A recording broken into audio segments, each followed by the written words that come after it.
where the journeys meet. From the fires of life to the gaming heat, Slim Chomp's crew, come join the ride, with McMedic, Napkins, and Taco as your guide.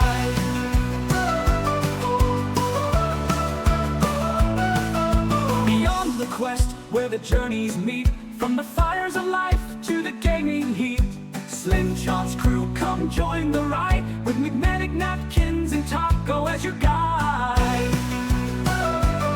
Beyond the quest, where the stories grow, faith, fire, and games in the world we know. Adventure calls, the table is set, let's take the leap, our best quest yet.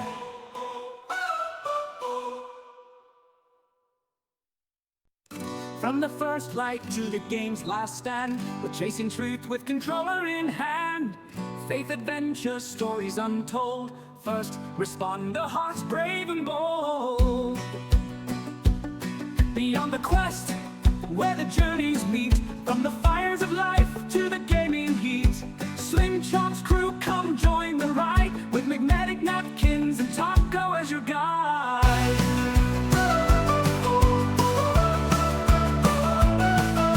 Beyond the quest, where the journeys meet. From the fires of life to the gaming heat, Slim Chomp's crew, come join the ride, with McMedic, Napkins, and Taco as your guide. Beyond the quest, where the stories grow, faith, fire, and games in the world we know. Adventure calls, the table is set, let's take the leap, our best quest yet.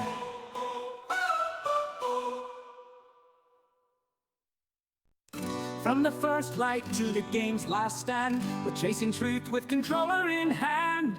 Faith, adventure, stories untold, first responder, hearts brave and bold. Beyond the quest, where the journeys meet. From the fires of life to the gaming heat, Slim Chomp's crew, come join the ride, with McMedic, Napkins, and Taco as your guide.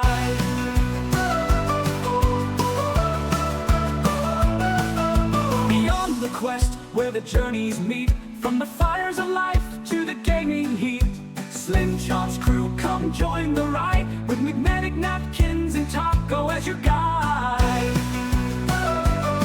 Beyond the quest, where the stories grow, faith, fire, and games in the world we know.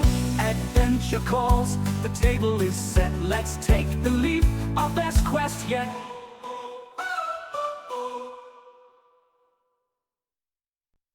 From the first light to the game's last stand, we're chasing truth with controller in hand. Faith, adventure, stories untold, first responder, hearts brave and bold. Beyond the quest, where the journeys meet. From the fires of life to the gaming heat, Slim Chomp's crew, come join the ride, with McMedic, Napkins, and Taco as your guide.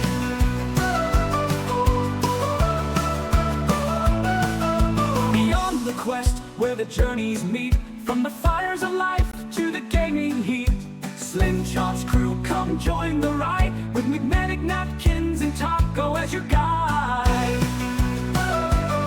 Beyond the quest, where the stories grow, faith, fire, and games in the world we know. Adventure calls, the table is set, let's take the leap, our best quest yet.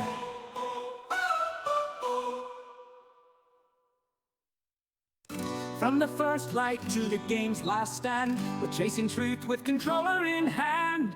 Faith, adventure, stories untold, first responder, hearts brave and bold. Beyond the quest, where the journeys meet. From the fires of life to the gaming heat, Slim Chomp's crew, come join the ride, with McMedic, Napkins, and Taco as your guide.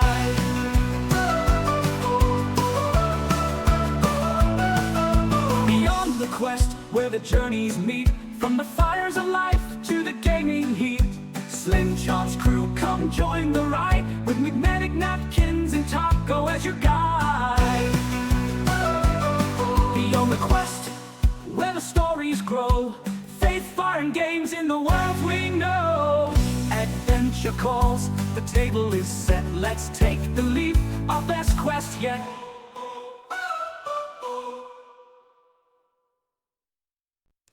From the first light to the game's last stand, we're chasing truth with controller in hand. Faith, adventure, stories untold. First responder, hearts brave and bold. Beyond the quest, where the journeys meet. From the fires of life to the gaming heat. Slim Chomp's crew, come join the ride. With McMedic, Napkins, and Taco as your guide.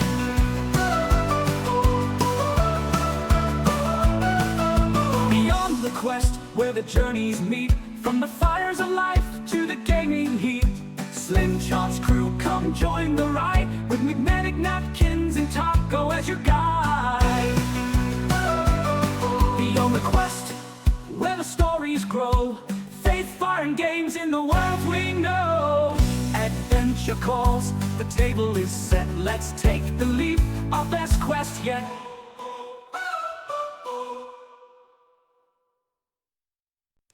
From the first light to the game's last stand, we're chasing truth with controller in hand. Faith, adventure, stories untold. First responder, hearts brave and bold.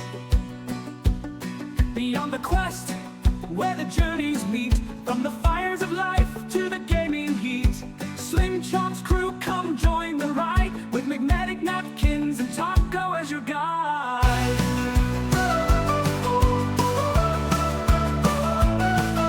Beyond the quest, where the journeys meet. From the fires of life to the gaming heat. Slim Chomp's crew, come join the ride. With McMedic, Napkins, and Taco as your guide.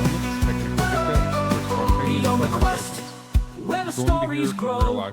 Faith, fire, and games in the world we know.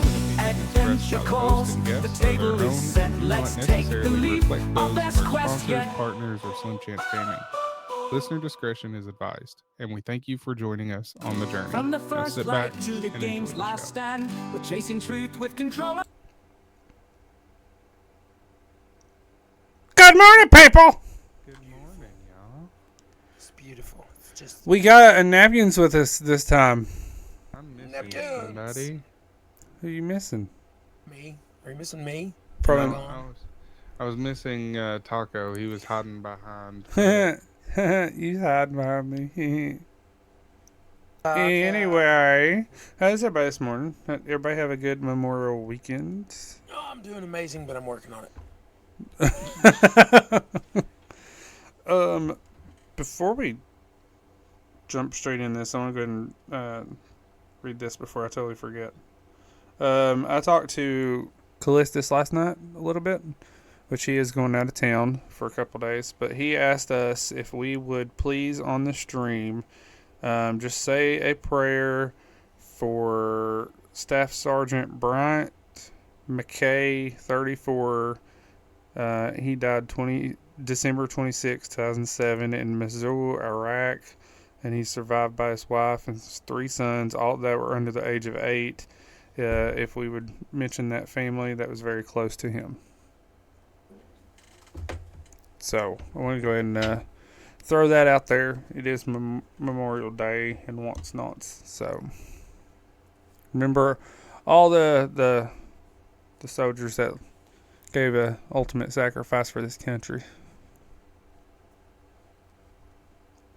Yeah, it's heavy. Yeah, it is. Very thankful for their sacrifice, that's for sure. Would like to get Cal on here one morning with you. He's a That'd be cool. hoot. He's a hoot. I've listened to him talk. He's got a beautiful voice. I'm telling you, it's the voice. Good morning.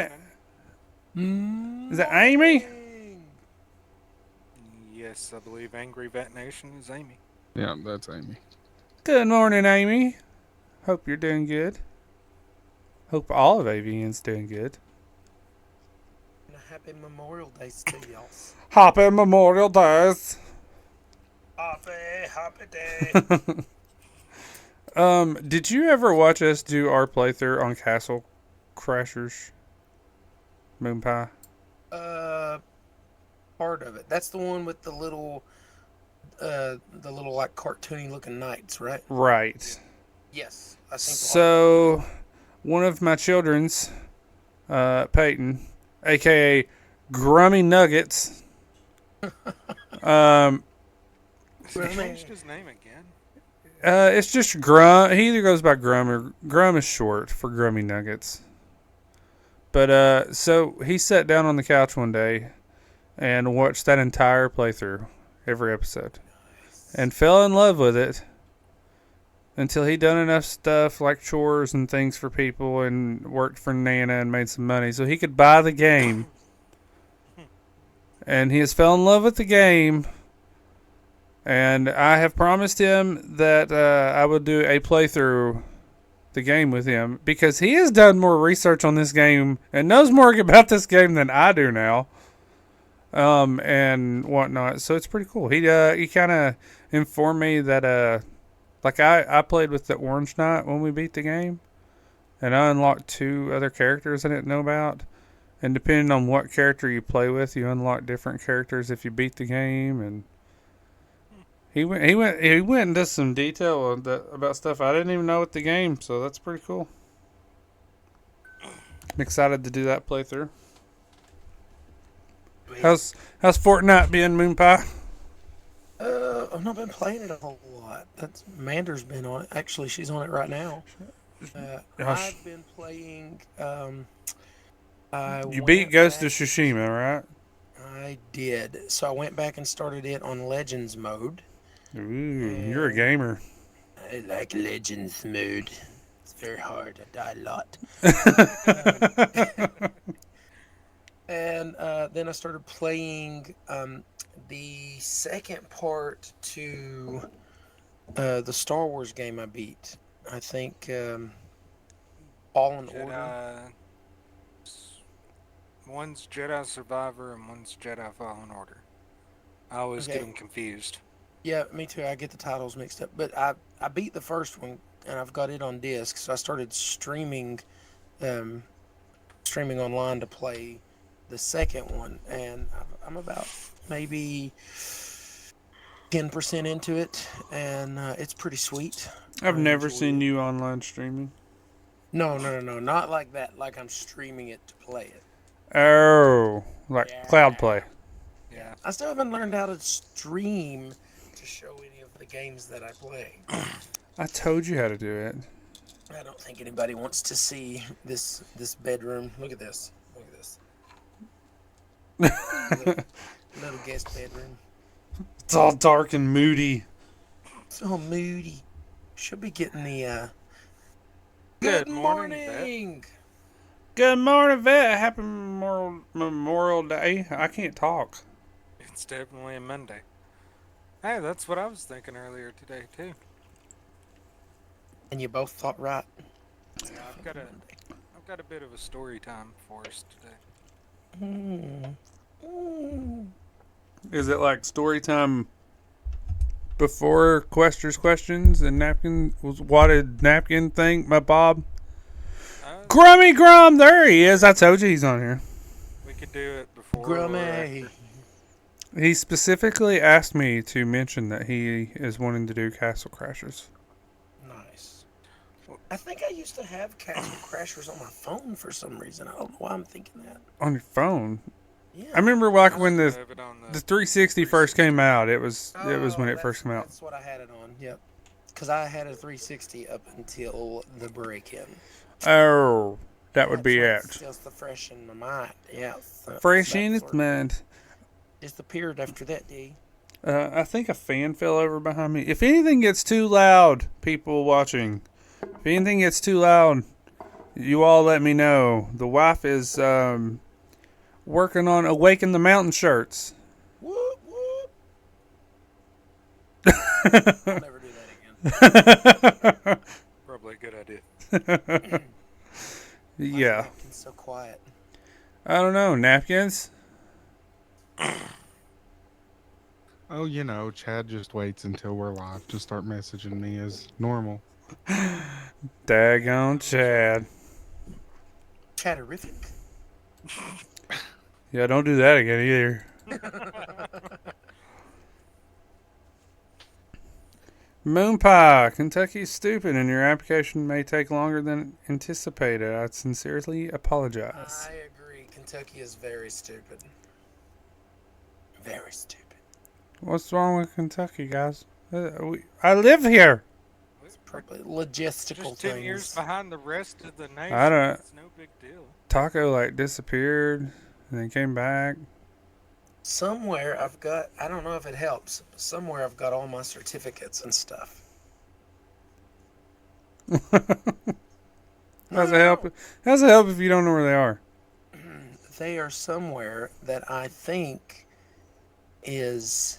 I think it's in the storage unit. They take forever to answer any requests, literally taking till the last day. Yeah, that sounds about Sounds right. about That right. tracks. What do you expect? We have MoonPie is an American. state. What is that supposed That to I mean? am American. I feel like So am I, that Grummy Grum. Kentucky still does everything analog. Yeah. Like they're nothing about. I feel like if you sick Amy and napkins on people at the same time, like things get done quick. Was it Teddy Roosevelt or FDR? One of them guys said As Theodore Roosevelt said, when the world comes to an end, he wants to to be be in Kentucky because they're 10 years behind everybody else. Yeah. Yeah, See, so true. What hasn't helped us here in this state, though, is the fact that they have continued to build bureaucracy when the rest of the country is like, you know, maybe we shouldn't do that. Maybe we should cut back on that. Let's L8. Is that L8 good? It's delicious. It's sugar-free and nutritious and wonderful. Nutritious. Yum, yum, yum, yum, yum, yum. Pretty sure you can't legally say that. I just did. I'm not legally obligated to say anything. Yeah, he ain't taking it back. I I meant ain't the taking it back. nutritious part. Let me just read you the nutrition label. There is 15 milligrams of sodium in here, my friend, and 31 milligrams of potassium. Do you need potassium? Yes, you do. Why? Because it helps prevent cramping. I appreciate it, MoonPie, but we only request those if there are red flags. The group knows what we're talking about. Okay, so I'll take that as a good sign then. Yeah, we no. do. Anybody that wants to apply to AVN, you must be a first responder or a veteran. Must good be. hint. Here's a good hint. They are very about it? good at knowing if you're lying. You will not be processed. Talking about. That Is it is the a guy that I asked felony. you that disappeared? Do what? Is that what you're talking Yeah, Taco? that's exactly what I'm talking about. Yeah. about? Okay. Dude, that just vanished.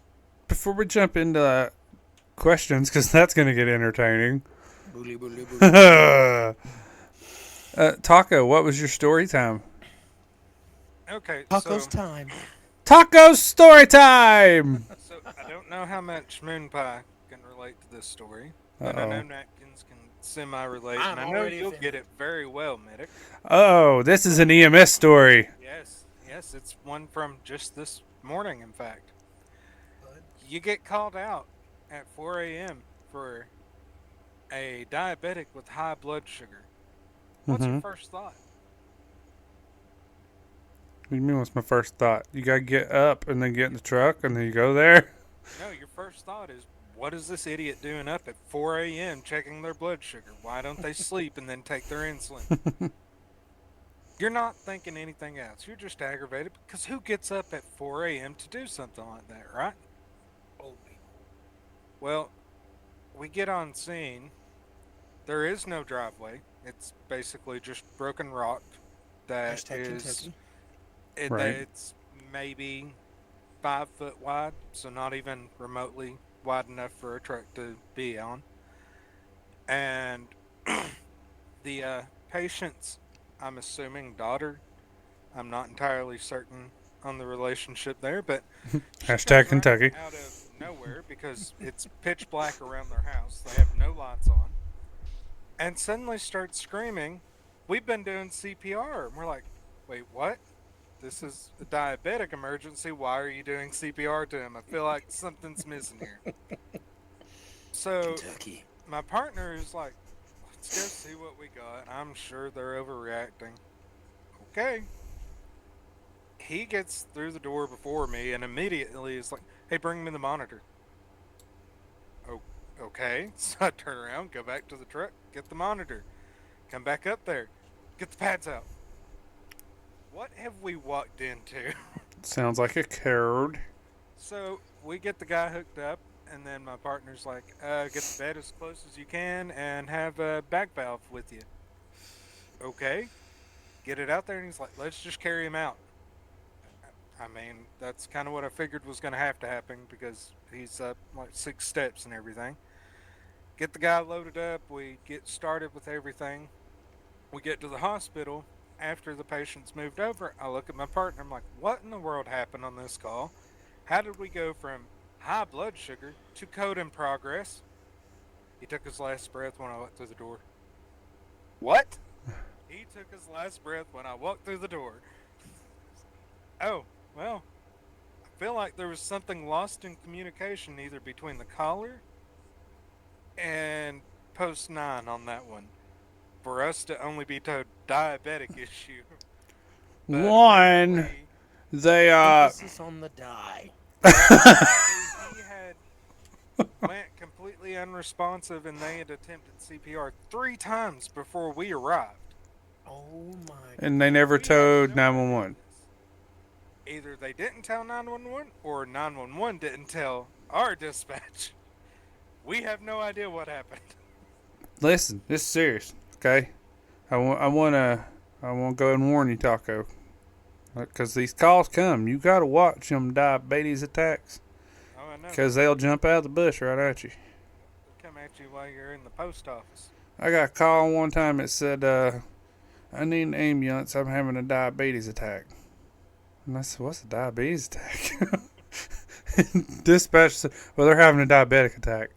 I said, no, get them off of them. They'll jump out of the bush on them. And they said, what are you talking about? This ain't a joke. They're having a diabetes attack. I said, what are you talking about? A diabetes attack? It's not a heart attack. That was actually during my ride time. I was with you. Diabetes attack, son. Because dispatch proceeded to inform us that they were at the post office at 3 in the morning, and we're like, Yeah, over in "Did they Knox get County. mugged by diabetes? What's going on Yeah, here?" you don't go walking the street in the middle of the night. Diabetes jump out and get you. You just Diabetes. start walking around with a camera, and you go around to like places like Krispy Kreme and stuff, and you just camp up outside. And all right, we're here looking for the diabetes. You gotta be careful, cause they'll attack. They're Yeah. angry. Next time I end up doing a scary game with napkins and I get jump scared, I'm like, diabetes! It's after me! So the whole point of my story time is, please, if you're calling 911, tell them what the entire problem If is. things escalate, call back, give updates. They help.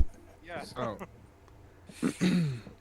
my first week in the 911 center, whenever I worked there last time, one of my 911 calls I got, this girl was like, I'm an FBI agent and I can't answer any questions. I just need a car sent to this address. No questions asked. I need a cruiser as quick as you can get one here. So, I'm trying to get information and stuff. She's like, I can't answer questions. So I was like, okay. I get on the radio and I yell at our canine officer because he was one of the only deputies out. I holler at him and I'm like, 33. He said, go ahead. I said, I got a request for an officer being route to, and gave him the address and stuff. And he said, 10-4, can you advise further? I said, caller advises she's a federal agent, needs a patrol car, refused to answer any additional questions. He said, 10-4, show me en route.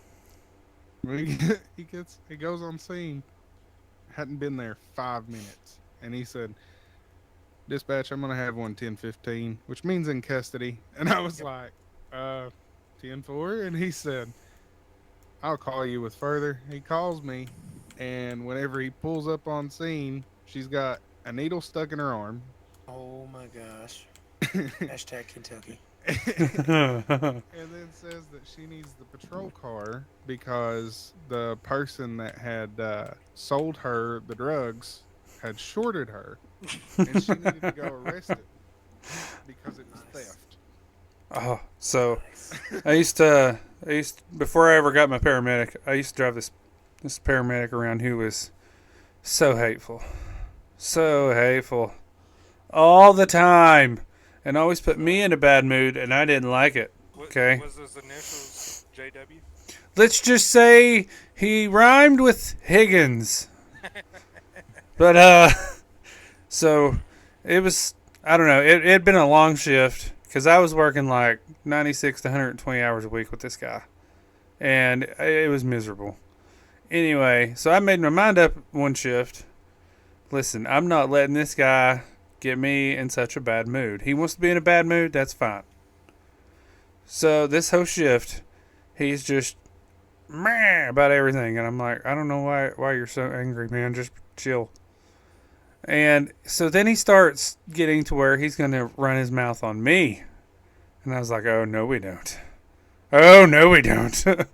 So we get a call, of course, for somebody that was out of their mind on drugs. And we show up with, there's 2 KSP on scene, okay? And this person is out of it on meth, thinking that there is an assassin after them, okay?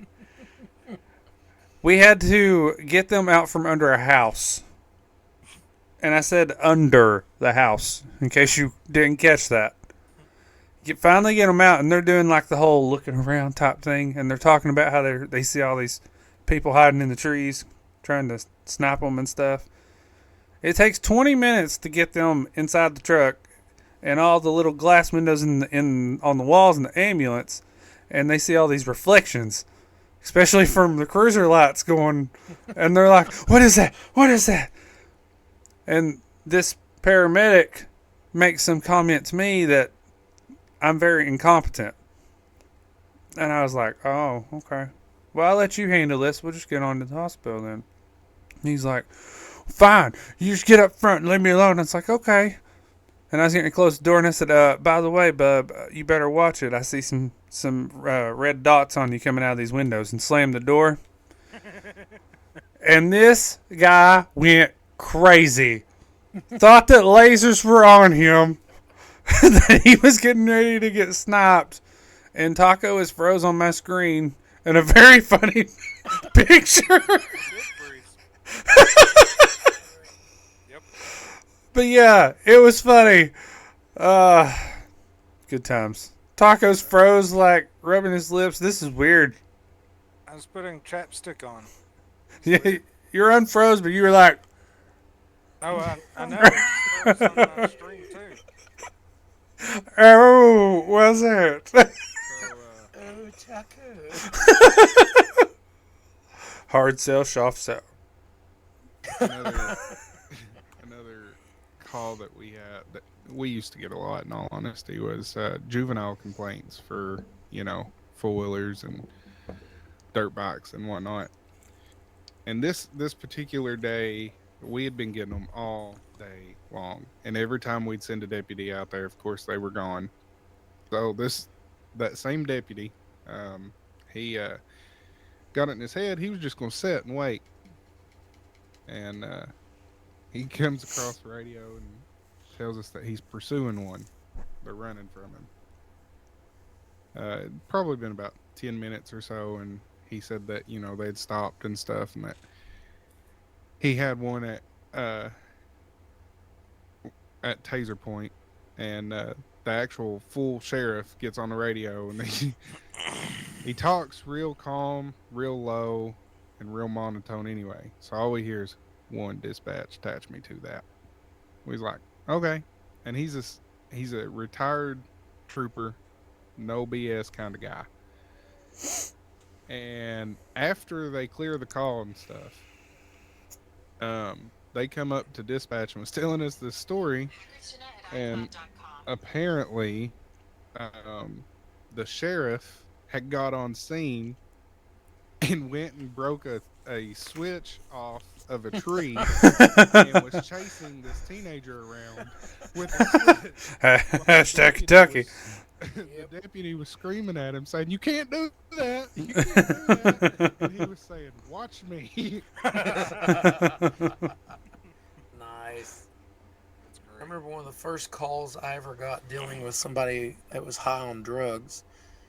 I was called, it was when I was on Martin, city department, and I was called down to the hospital. This woman had run out of her room, and she's, got on her hospital gown, and she's 3 shades to the wind. They were trying to check her out in the ER. And so here I am trying to put her in handcuffs, and she's trying to fight. Well, all of a sudden these cigarettes start flying everywhere. And I'm like looking around like, what is going on? I hadn't even been through academy at this point, because I mean they gave me a badge and a gun on day one and was like, go be the police. You're a cop. All I'm seeing are these. Welcome to Martin. And all I'm seeing are these cigarettes flying everywhere, and I'm like looking around. So I let her go, and I step back, and I notice as she's swinging like this, her pockets are filled. Like, I mean filled, as full as she can get them, of home rolled cigarettes. And they're just like flying in the air. And she looks at me, and she does this, and she goes like she's running, but she stops and starts going like as fast as I'm moving right now. Slow motion. Matrix, bro. And I'm like looking around.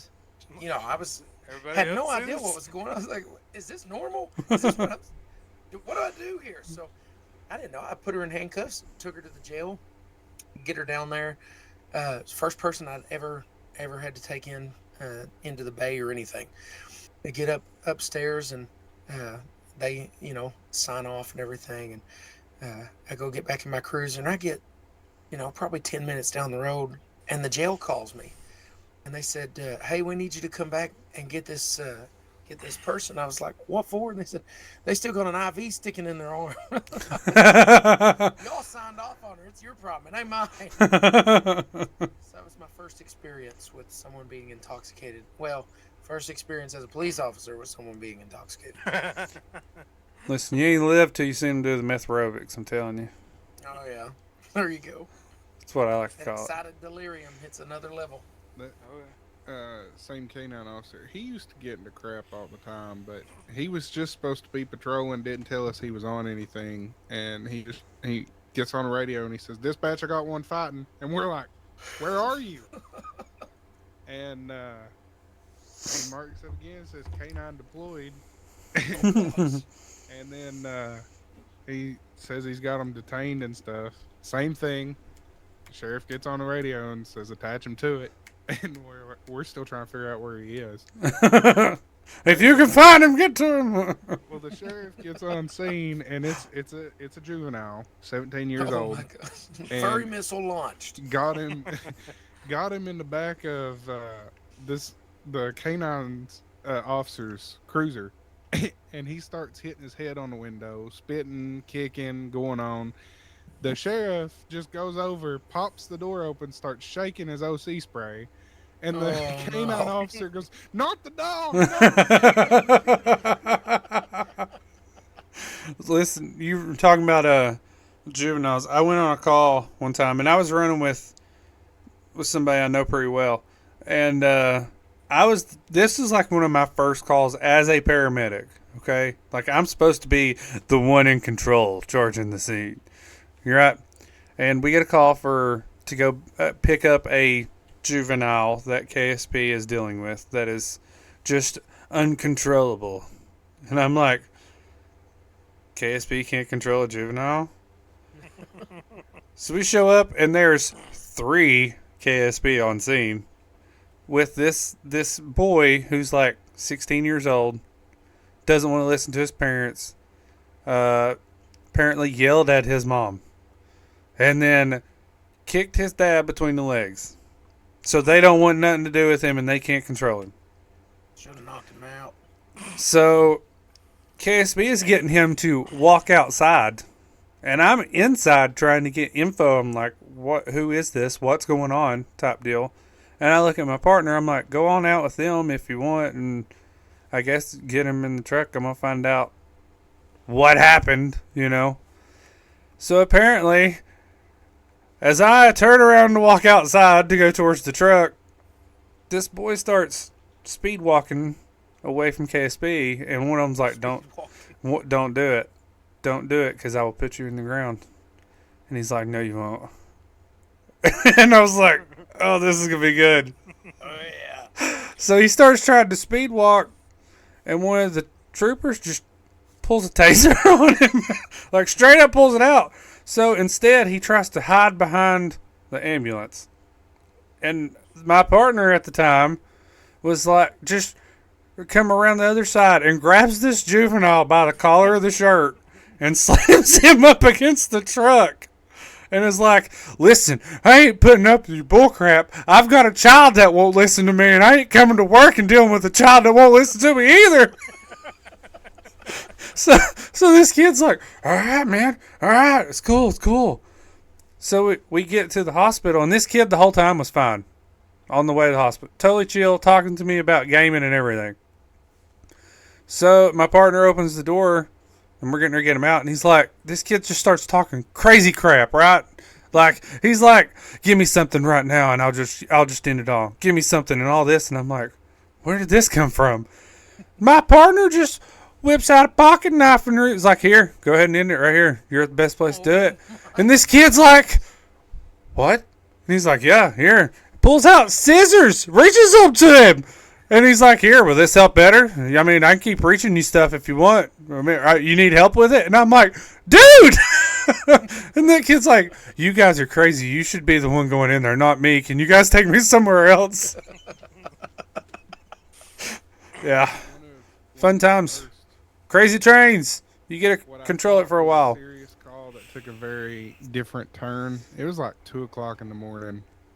I get a call. It's this woman. She's whispering. She's like, somebody's breaking into my house. And I was like, do what? And she said, Do what? my house. And I was like, can you see how many? Do they have weapons? You know, all this stuff, asking all the questions. And I've got the cavalry coming, saying I've got DSP responding, I've got deputies responding, I've got constables responding, I've got city police responding. He had the guard on hold. Everybody that was out is responding. Lights and sirens, the whole nine. And she's like, they're inside. And, you know, telling her to lock the door to the room she's in, you know, try and find somewhere to hide, stay low, stay on the phone with me. And she goes, they just disappeared through the floor.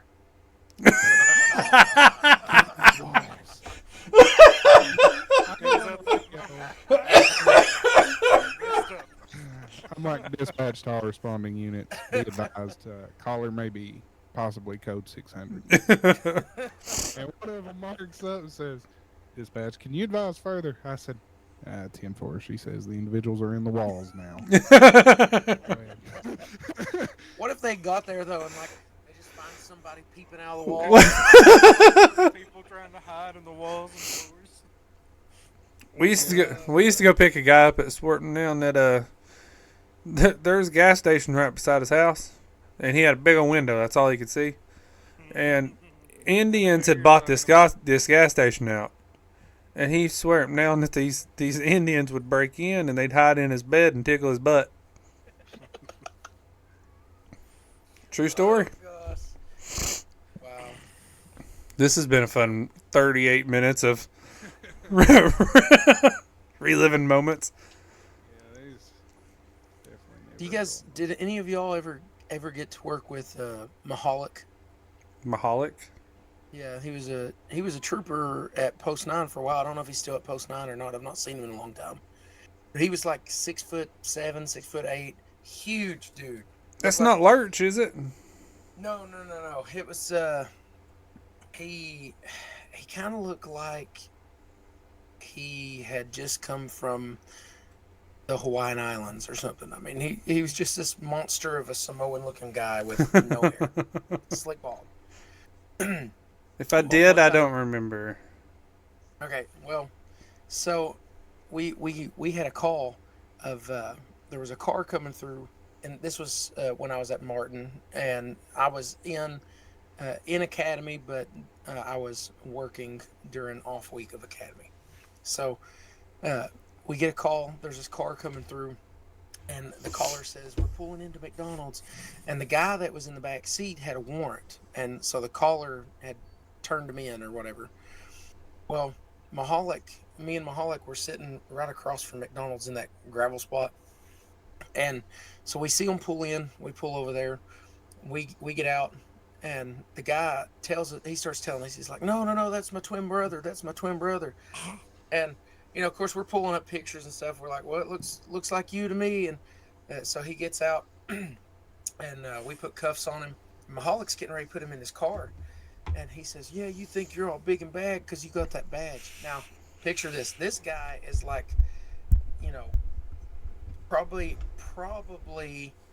the height of Taco and weighed about 90 pounds. I mean, itty bitty. So Mahalik, all of a sudden, he starts taking off his duty belt straps. And I'm just like, what is going on? He starts setting them on the top of his car. Then he takes his badge off and sets it on top of the car. And he's taking all of his equipment off. And I'm like, what are you doing? And that guy's like, just staring. He's like, what's going on? What's going on? He said, oh, you think this badge is what keeps me in uniform? He said, let's see what you're made of. I was like, oh my God, I'm going to jail. I'm going to jail. You know Lurch, don't you? Yeah, well, when you say Lurch, which one are you talking about? Oh, I can't remember. I don't know. We always called him Lurch. There's three that come to mind. So. He's one of the really big, tall, but he reminds you like the Andy Griffith type people. Like he's just one of the nicest people ever, but he's like a giant. And we had this guy who was like 4.5 foot tall, but like 3.5 foot round, trying to be all mouthy, and his back was turned to Lurch. And he's like, you let that trooper show up here, I'll whip him all over his yard, as he turns around and his nose is like right in Lurch's belt. And he's like, huh? And he goes, I was just playing, man. I'm going to just leave my stuff here and I'll go ahead and go wait in your back seat. I think one of the funniest state trooper incidents, I know that Medic would know who I'm talking about. Braxton from Post 9. Yep.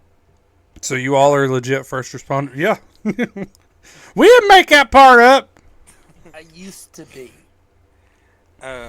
So there is one trooper from Post 9 that it's kind of funny. He's very light skinned, but he's black, so it's kind of funny because some people don't catch that immediately. And he was working a car wreck not long after he'd been transferred to Post 9. The guy was completely gone to the wind. Like, no idea what all he was on, but he completely totaled this car and like 2 others in this one wreck. Somehow nobody's injured, but we were called out anyway. They've got the guy on the ground in cuffs and stuff, and the guy's just cussing on and on and on. Braxton's ignoring him the whole time until we hear out of nowhere, boy, you're gonna listen to what I tell you just like your ancestors did. Oh my gosh. Braxton froze, and I'm thinking, oh, this guy has done screwed up. And he looks at us calmly and he goes, I think you all are done here. You can go ahead and go. And he turns without a word, yanks this guy straight up off the ground and has him like flying into the back of his cruiser. He's like, you want to talk to me like that? Yeah, come on, LC, we need to go. Yeah, we're done. And then for some reason, KSP got investigated. He was talking about somebody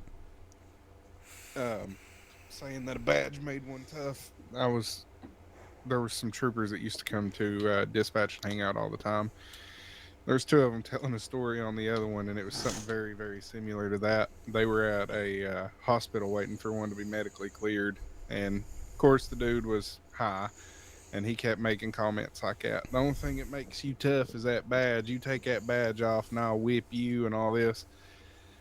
That trooper looked at him and said, all right. Goes and gets a Bible and brings it in and makes the dude recite the oath, the police officer's oath. Tells him he is now a sworn officer, and if he can whip him in that hospital room, he will let him go and not take him to jail. Nice. Is that How'd that legal? work out? It didn't. Can you do that? And then there was another incident with a trooper. I'm not going to mention any names, but we dispatched them to somebody who was making threats with a firearm, and they get on scene. You know, they've got guns pulled on the house and everything, and they can see him, and he does have a rifle, and he's peeping around the curtain and stuff. This particular trooper looks at the city officer that responded with him and says, "Now listen, bub, this goes sideways and we get a clear shot, you gonna have to be the one to take it, because if I shoot one more, they gonna retire me." Oh, that's good. I remember seeing one of the court deputies get his tooth punched out. That was cool. Was when I was with the sheriff's office, and we were lacking men because the And other teeth. day shift guy liked to hide and pretend he was doing work. So I was being sent to pick up an involuntary, and the guy, you know, he Isn't had a that lot of such a great use of these resources? oh yeah, the guy had a lot of mental health issues. He was a veteran and was struggling with a lot of just like he was having psychosis issues, and on top of everything, he was also a substance abuser. So I'm getting ready to go out, and we knew anytime we went, especially to pick this guy up, we would need at least more than one officer. He was a bigger guy, and so the sheriff decides it's a good idea to send, and I probably shouldn't say his name in case he ever hears this. I don't want him to get embarrassed or if anybody ever knows him, but I'll just say Short and Round. You guys just use your imagination. Decides to send one of the Short and Round court bailiffs with me, not even road deputy. So here we pull up to this guy's house, and I'm telling him, I'm like, all right, look, we're gonna try to keep things from escalating. We're just gonna talk to him and let him know he's got to come with us down the mountain calm. Which, you know, God forbid that I need to be doing other things, but hey, it is what it is. So we see the guy, he's, you know, passed out on the couch. We finally get his attention enough to where he opens the door, and you could just smell alcohol like soon as he opened the door. And we go in. You know, I'm talking to the guy, and you know, I'm just explaining to him, we've been through this routine before. I'm like, hey man, you know, we gotta take you down the mountain comp. Somebody filed a paper, they're just concerned about you. Well, of course, I'm sitting here trying to keep things calm, and Short Round, he just starts running his mouth off, just, you know, telling this guy, you're gonna do what we say, you're gonna get. And I was like, oh no. Because the dude had a good 6 inches on me. I mean, he's a big guy. And so It's the ones with that attitude that you want something to happen to them. That's where you're like, well, just wait. It gets so glorious.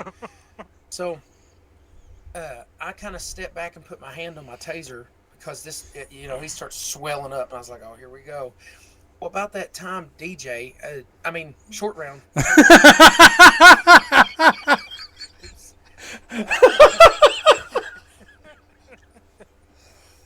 Nobody heard that. He turns his back to the dude, and I'm like, and as I'm trying to tell him turn around, the guy he grabs his shoulder and swings him back around and just pow.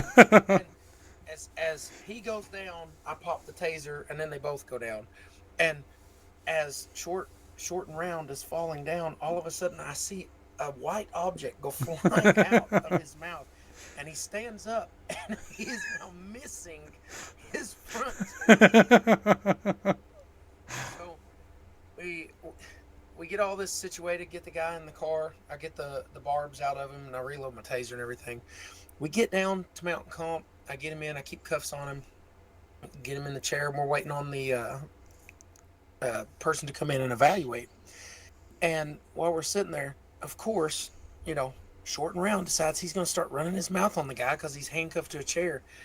He starts pulling his hands like this, and I see those cuffs start giving, and I was like, oh, this is going to be so bad. I had to stand up and get my taser back out, and I said, you're getting ready to ride the lightning again. He stopped, and he said, no, for you, I'm okay. For you, I'm okay. But if he stays in here, something's going to happen. I called the sheriff, and they wound up having to get him to come back to the courthouse. And then when it come time to take the guy down to Hazard, he sent Short and Round and then old Short and Round from the courthouse to transport. So I don't know what happened by the time they got to Hazard, but I do know that by the time they got there, they had to come out and sedate the guy to be able to get him out of the cruiser. So, and that was fun. I did go on Satisfying to get to see his my last little story time before we jump into questions and stuff.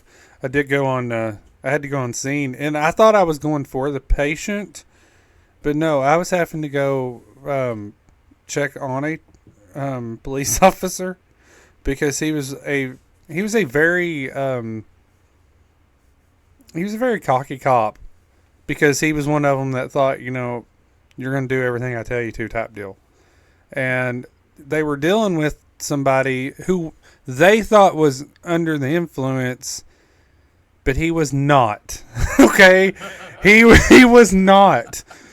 And hillbilly ninja is what that was. I feel as if that's a very important part of this story. This one, the one I was actually going after, apparently was in training or had just got like, hey, I'm an actual cop now type deal, like out of the academy and everything. Yeah. So he was like fresh, like, oh yeah, I'm the new guy on the block type deal. I realize that law enforcement has the same problem that EMS does. Some people get that paragod mentality when they first become a paramedic. So apparently they get on scene, and this was a domestic, and the guy just wanted, because his wife was like uncontrollable, and he was like, just get her away from me. That's all I want. And they had already had words. And from what they had told us when we were on the way was that, we're trying to keep the patient calm, but I need somebody to come check on this officer. And we were like, what do you mean check on the officer? What's happened? We're like, okay, he's either been like stabbed or shot or something, So we show up, and this officer is sitting on the ground, and I'm like, dude, what happened? And he's like, oh, I tripped, And I was like, okay, that's what everyone that we pick up says that gets beat up, okay? So about that time, he makes some comment. Once we show up, he yells at this guy who's totally calm dealing with the other cop. He makes some comment to him about, like he just says something really smart. Like, well, this guy's like, do you want to go again? And I'm like, go again? What did we miss? Okay. Well, this cop stands up off the ground, and he's thinking like, I've got more backup now, I guess. I don't know what went through this dude's head. Because this dude, like you said, he was a big dude. Like, it looked like the Rock's just standing here in front of me. His arms were like this big anyway. Like, I don't know what he was thinking. I'm telling you. And he's like, he stands up and he starts walking over there, and he just shoves this dude. Like, doesn't even say anything, just shoves this big guy who just barely moves. And he looks at the cop that he's been dealing with, and that was keeping him calm, and that cop goes, dude, you all handle it backyard style. I'm not doing this all day. And just turns around and walks away. And this guy goes, you heard him, and just starts wailing on this cop. And I was like, I've never been in this situation. So I run over to the cop that just walks away, and I'm like, dude, what are we doing here? And he said, listen, this kid ain't ever going to learn until he learns how to deal with people the way he needs to. So just let him get put in his place for a few minutes. And we turn around, and this guy is like literally straddled over top of this cop, And I mean, it looks like a old schoolhouse fight. Like he is on top of him, wailing on this guy who I'm pretty sure is unconscious at one point because he's not even fighting back. And I'm like, hey, tapping this other cop on the shoulder, and he's like, yeah. I'm like, I think your partner's like dead. And he turns around and goes, all right, I think he's learned now. Guy's like, well, you better keep him that way. And just stands up and walks back over to the other cop. And he's like, do I need to go with you now? Or what are we doing? And I'm like, you're not even mad. Like, I don't understand. And he goes, what do you mean? He's like, you were just like beating the crap out of this kid. You're not even mad. Like you're so calm right now. And he's like, well, I don't do well with bullies. I was like, okay. I'm not a bully. I'm a really nice guy. Yeah, I was like, I didn't know what to do in that situation. And I didn't want to, like, yeah. All my years of paramedic school did not teach me this. Yeah, like, I don't know. I was like, okay, that happened. On the national test. What do you do? I can think of another call that should be used on the national registry. What do you do when your obese patient decides to break their own leg and then deny that the leg is broken? What do you do when that patient does that and Taco is stuck behind them? It's a very terrible time. Poor Taco. This The woman. same thing you do when a man falls through the ceiling on a patient with one leg. Well, this woman. This was when the woman was kind of small too, because that woman got very large. This woman at the time was probably 600 pounds. Yeah, at that time, Last time I saw her, she was almost 900. before she died. Yeah, she was almost 900 last time I saw her.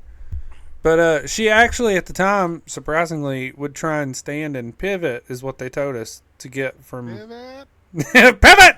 That's what I was thinking. So instead, she says, "Lay me in the floor and pull me up on the bed," and we're like, "No." Can't do that.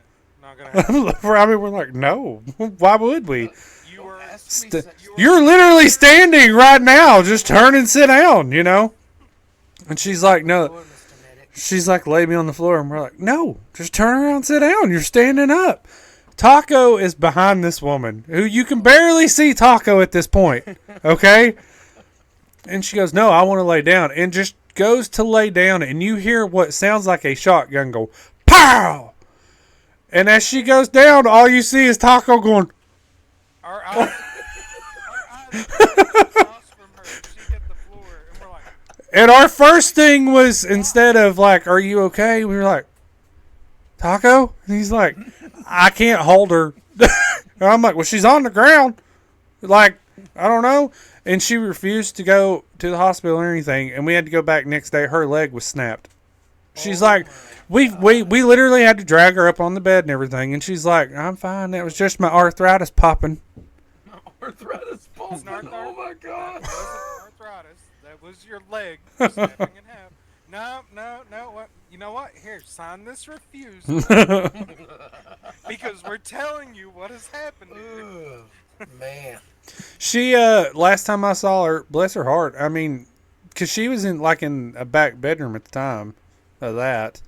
Moved her to the living Last time I saw her, when you went in her house, it was just one big open living room, and that's where her bed was. She was over 900 pounds, and I mean, you ever watch What's Eating Gilbert Grape? Yeah.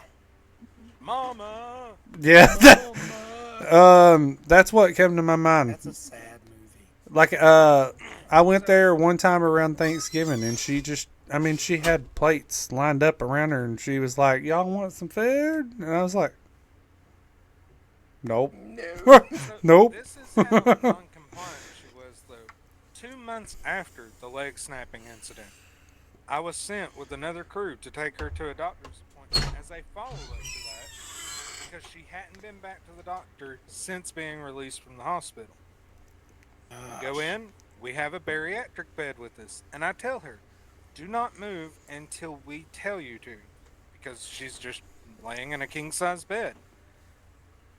About that time, as the other two are coming into the room, she decides, I'm going to roll over onto the stretcher now. Guess what she didn't make it to? Guess where Stretcher, she ended up at? the floor.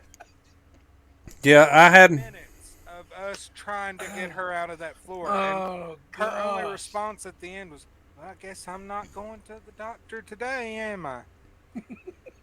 Well, no, stupid. If you'd already been there. But you decided you wanted to roll around the floor for an hour. First time I ever met her, she had a sister that lived right beside her, and they were both kind of in the same department. I mean, when one was like 600 pounds, the other one was like 5. I mean, they were kind of just. I hate to put it this way, but there's a reason that they were nicknamed the Twin Towers for a long time. But so first time I ever met one of them, they both had doctor's appointments, same time. We backed the ambulances up to each other and opened the back doors.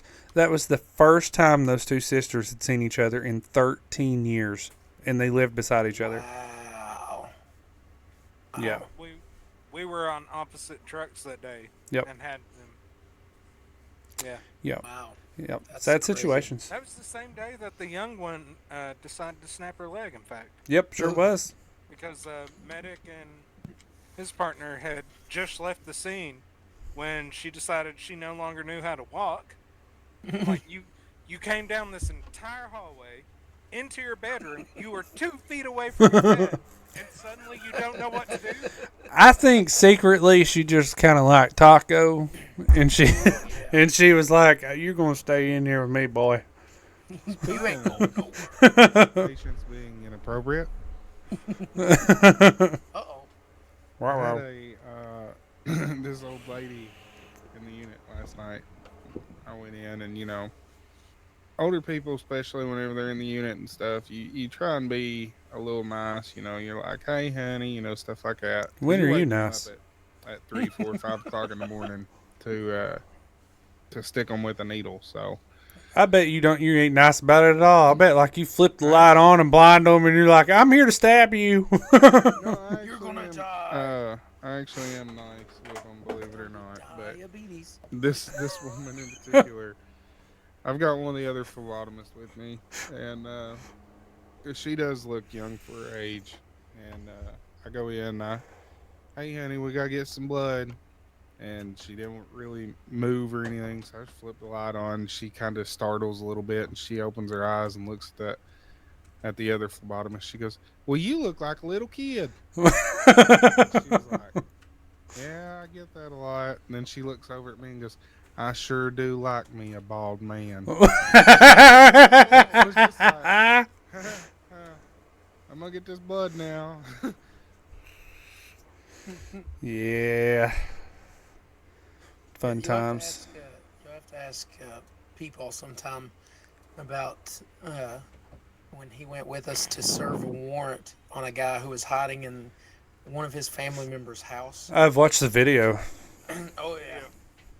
Yep. Yeah. Yeah, I climbed up and sprayed OC spray all in the attic, the rafters and stuff. And the guy tried to jump out so quick, he went through the ceiling.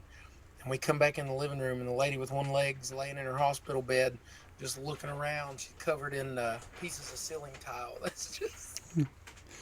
Oh, pretty I got to crazy. tell this one real quick, and I don't know. We may get in trouble for me saying this one. Uh-oh. I won't So get in trouble. you were talking about like the involuntary transfers things. Oh yeah. We had to do one from Prestonsburg to Hazard, and the dude, he was still tripping. Okay, they didn't even let him like come down. I mean, he was still on the clouds, and his whole problem. There was a black person in the hospital, and he was swearing up and down they were after him. And instead of just like closing his curtain so he can't see them to calm down, they left it wide open. So he is like going bonkers. And we get him in the truck, and I was with the hateful paramedic who had already got on my bad side. And I was like, you know what? Okay. So I let him get this guy totally chilled out on the way to Hazard. Guy as calm as can be. We back into to the bay, and I went before I opened the back of the truck. I stepped inside the ER because their little part for their involuntary is right there, and lo and behold, there's 2 security guards that were working it, who happen to be black. And I was like, "You guys are gonna have to come out here and help get this guy out of the truck." And they were like, "Why?" I was like, I just need your guys' help getting him out of the truck." They were like, "Okay." So I like kind of do a little jog over to the back of the truck real quick, and I swung the doors open, and I was like, "Dude, I'm so sorry. I tried to outrun them, but they've caught up with us." And he's like, "What?" And about that time, those 2 security guards step around those doors, and this guy went crazy and starts flailing around, caught that paramedic on the chin, and I was like, totally worth. Taco is froze again, staring at something. Don't know why it keeps freezing. It's not froze now. Maybe it's cold. See, Well, see, the actual call that we're in to do I this thought the Undertaker was about to doesn't walk freeze, out. but then it's freezing on the stream. So now everybody knows I'm such a terrible partner. But it was worth that dude. That paramedic was so hateful all the time. Oh my gosh. And arrogant. Yeah, he really was. He thought he was a whole lot better than he is. Yeah. Anyways. I guess Napkins. let's move on now. Now we've had our enjoyment. Let's get into Quester's questions. Questions. Questions. All right, and before we get into it, I got a disclaimer. Uh-oh. Not really a disclaimer, just more of a blanket statement. I like blankets. If you want to submit something to us, and Thank you, Mr. Bot Ad Thingamabobber. trying to think of how to, let me delete that real quick. I didn't delete it from everywhere, of course it didn't. Amy, Vet, I hope you all have enjoyed the story so far. And I hope you're ready for for these questions. From what I hear, MoonPie's got a doozy. Yeah, that's where this blanket statement's coming in.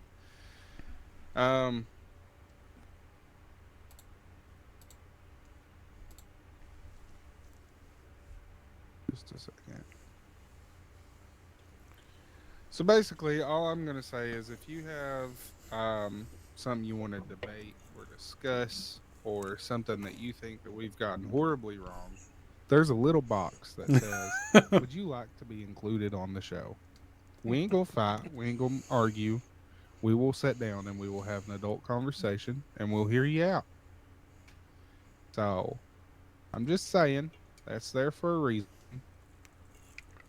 Don't be scared to click it. If you don't want people knowing who you are, I have ways of hiding your identity. You can stay anonymous. Without further ado, let's get into it. Let's do Coming from Spiritual Sniper. Oh, also, little disclaimer here. Our questions, comments, concerns section is set up to handle it up to 1,000 characters. This submission was so long that it came in 3 parts. it. Nice. So They had a lot to say. it's going to take me a second to read it all. All right, tell me how I'm a horrible person. This comes from Spiritual Sniper. Spiritual snipers. Holy He- Hightower. He is from Tennessee and listens on course. Spotify. Address this Tennessee. to mediocre MoonPie. I just want to say I think the only reason he sent this is because he's from Tennessee. So go ahead. He says, so I may have to submit more than one of these due to the character limit, so I hope you all can keep track. Bro. First, I want to say, yes, I love the show, all of them actually. I've went back and listened to a bunch, and one moment caught me off guard, which was with Schizo EMT. At least he's a fan, though. So Right. here goes my rant. P.S. This is technically toward all of you in a way. If Now you're we're all liking this- included. Here goes my rant with love. Dear MoonPie, You know that moment on the podcast when Schizo EMT was sharing his thoughts on faith, being real, raw, and honest? Yeah, that was your cue to listen, not to roll your eyes into another galaxy and lace your words with the signature MoonPie smug. What's my smug? Disagreeing disagreeing is fine. That's It's a part of the smolder. It's conversation. not a smug. But what you did wasn't disagreement. That was dismissiveness, disguised as logic. Instead of leaning into a real conversation, you gave off major I'm the smart guy in the room and everyone else is silly energy. That doesn't make your point stronger. It just makes you sound like a dude who's more interested in being right than being real. You all talk all the time about how people shouldn't force beliefs or look down on others, and yet when someone shares a faith view that doesn't line up with yours, you hit them with sarcasm instead of curiosity. That's not pushing a conversation forward, that's just pushing people away. Faith isn't some math equation with one correct answer and a buzzer if you get it wrong. It's messy, personal, and often shaped by pain, prayer, and perspective. So maybe next time someone opens up, especially someone like Schizo EMT who's lived the frontline faith, you put down the moon pie mic drop and actually have a conversation. It's called respect. Try it sometime. Sincerely, the spiritual sniper. P.S. Even Tennessee wouldn't have ganged up on Schizo EMT like you all did. Come love Tennessee and our barbecue. Stop the Tennessee hate. Okay. First of all, When's the love part come? yeah, that's what I was waiting on. There was no love in that.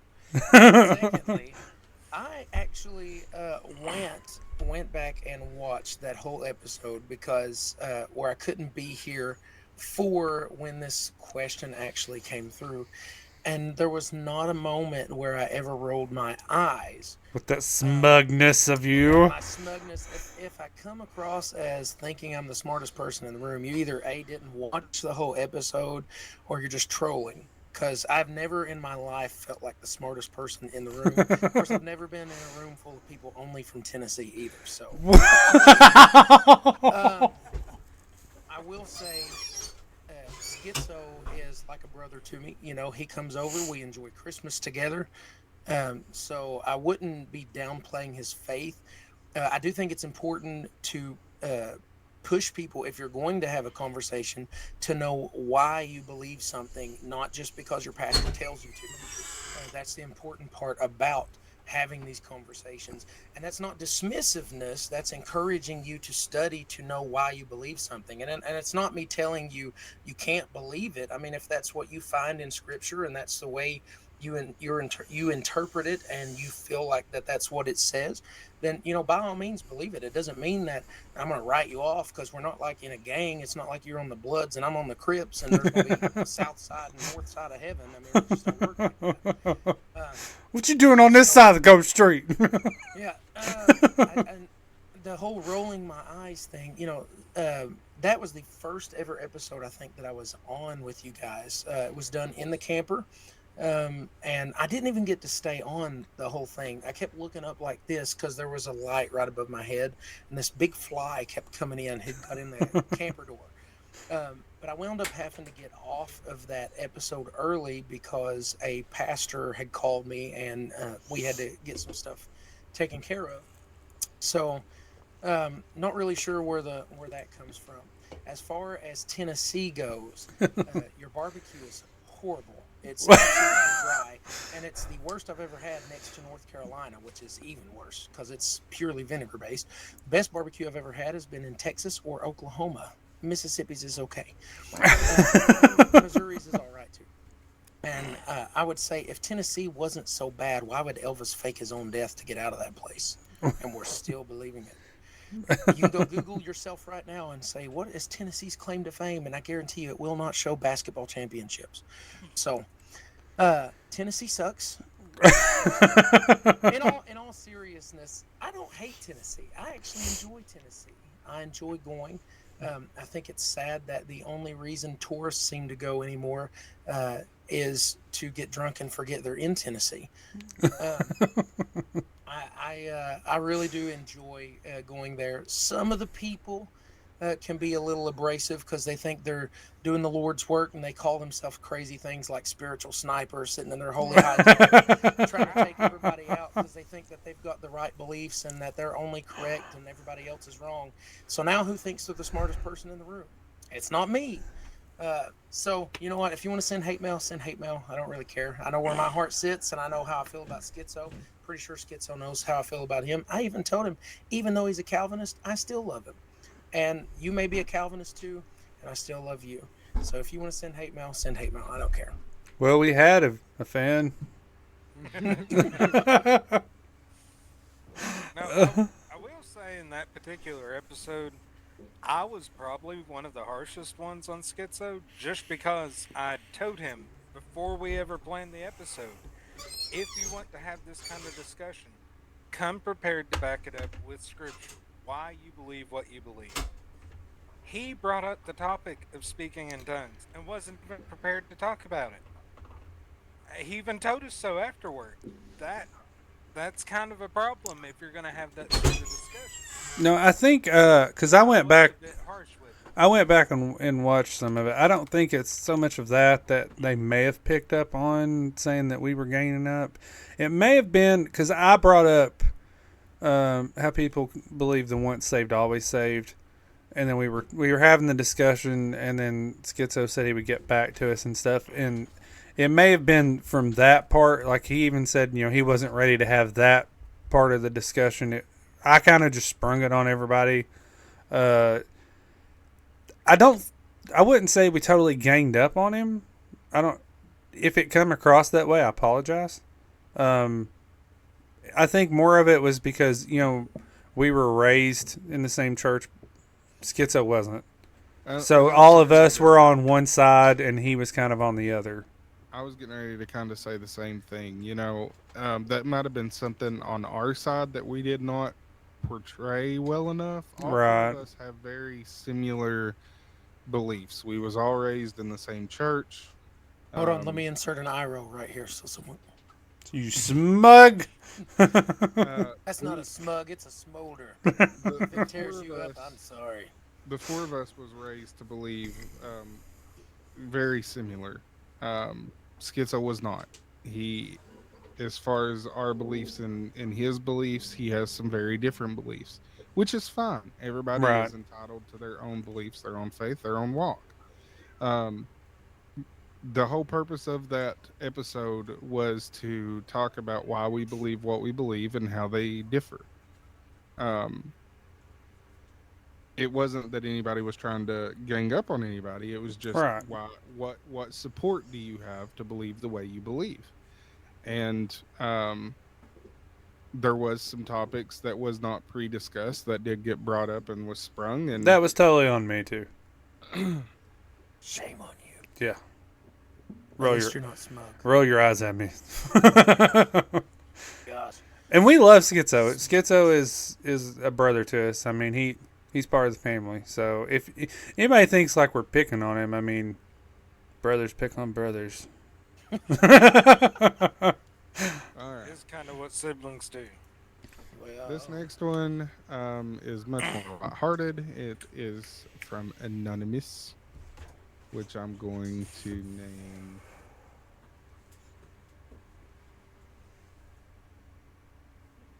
Wishful Thinking. There we go.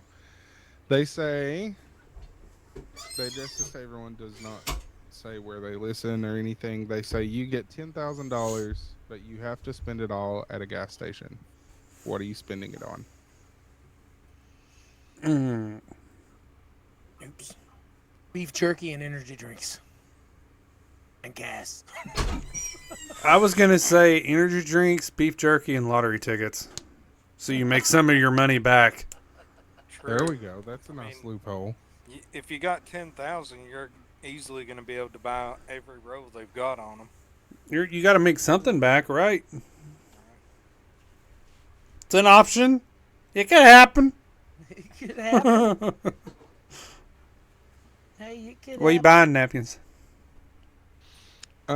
Chew. Tobacco. Just buy the whole soda machine. Buying, I'd What's your probably family? buy everybody's gas just because. I bet you would try and buy the gas station. He would. I want some I want to run this place. Can we build That'd be mine on the now. other side. He'd make it one of them gas stations got a fast food restaurant in it. It's a real life gas station simulator, guys. All right. Now that I feel like I'm being picked on, let's move Yeah, everybody roll their eyes.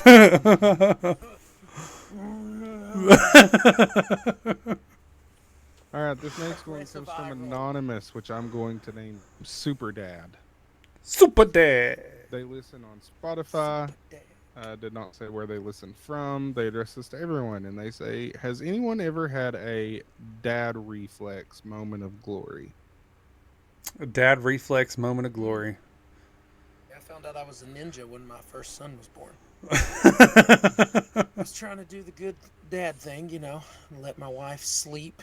And I was, in the time I was in our living room, and we had this fireplace and had one of them big, thick mantles that bulged out of the wall.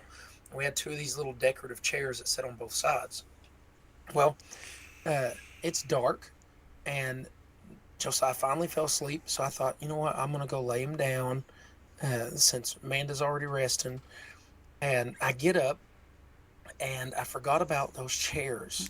And I trip over top of one, and I'm like flipping through the air, holding him up, you know, and he never falls, never even wakes up. And here I am, you know, laying there, felt like a fat person with a broke leg. And here comes Amanda running through, and she goes, "Oh, my baby!" And just picks him up out of my arms, leaves me laying on the floor. Doesn't check on me, doesn't ask if I'm okay. Takes off back to the bedroom, shuts the door, and goes back to sleep, and just leaves me laying there.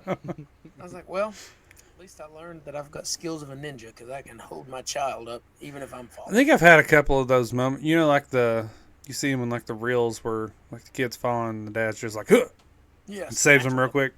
I've probably had a couple of those. I don't know about dad reflexes. I've had some proud dad moments. Like, especially when your kid makes, like, comments or burns towards other people, and you're like, hey, yeah. No, I'm going to embarrass you for a minute, McMedic. Oh, boy. One of my all-time funniest memories as far as you and being a dad and stuff, I remember you lived at Oxford, Mm-hmm. and we just got out of the swimming pool, and your oldest had fell.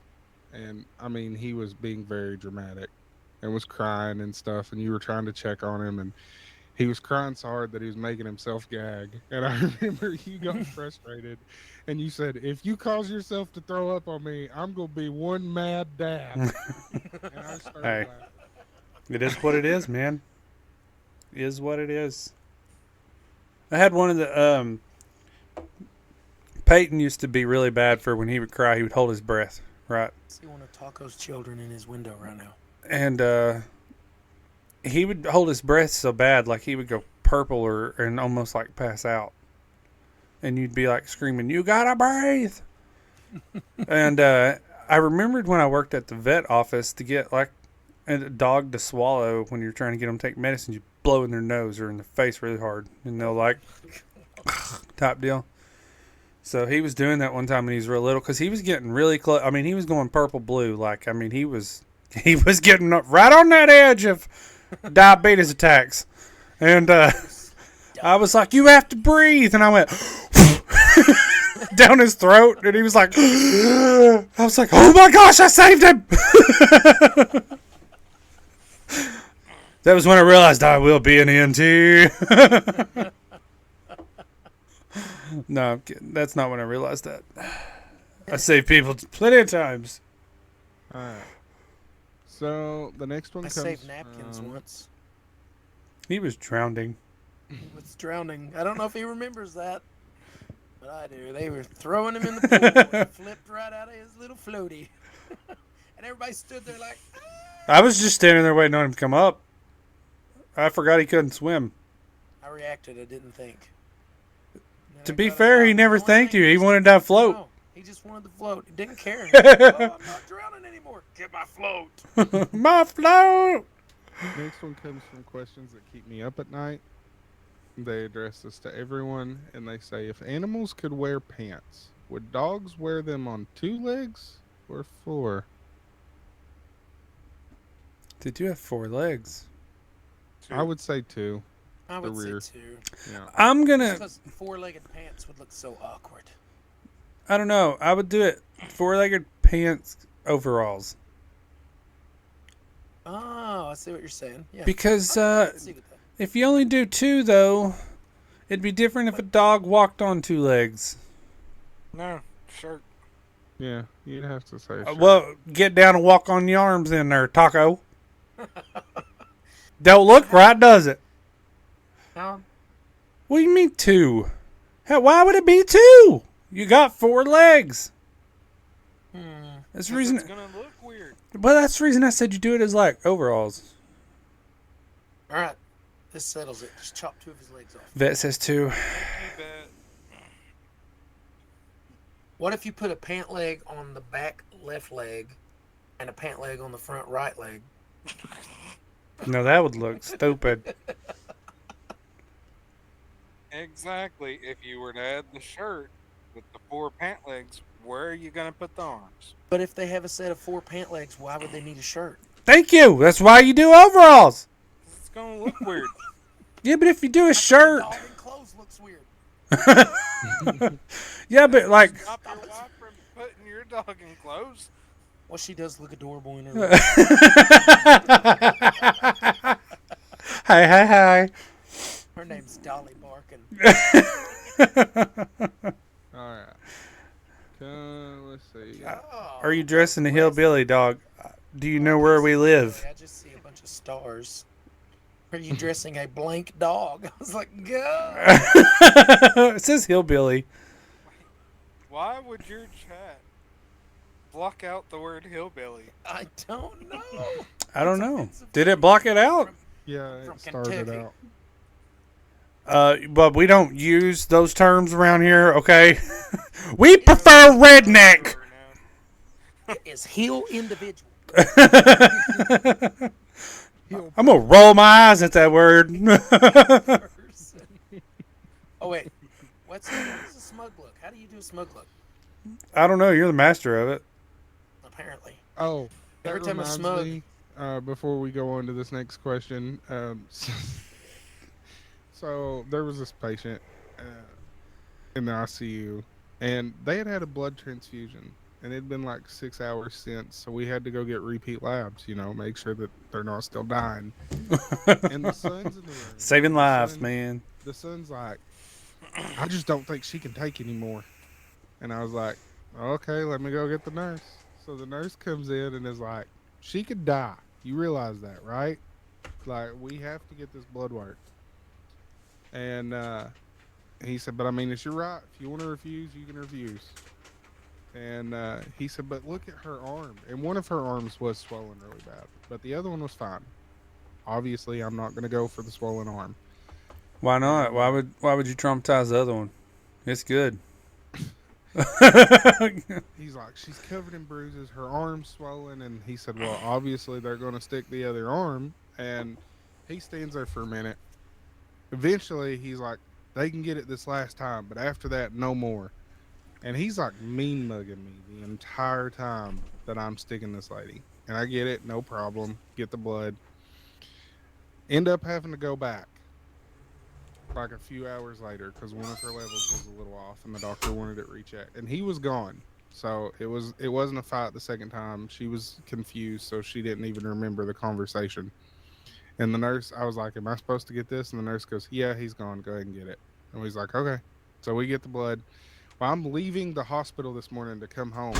The dude is walking up the parking garage as I'm pulling out, and he sees me and dead stops in his tracks and just starts mean mugging me. And I was thinking, this dude is going to like fall. I'm going to lay down to go to sleep, hear something outside, and look out my window, and he's going to be mean mugging me from the street. No, in those cases, you blow him a kiss.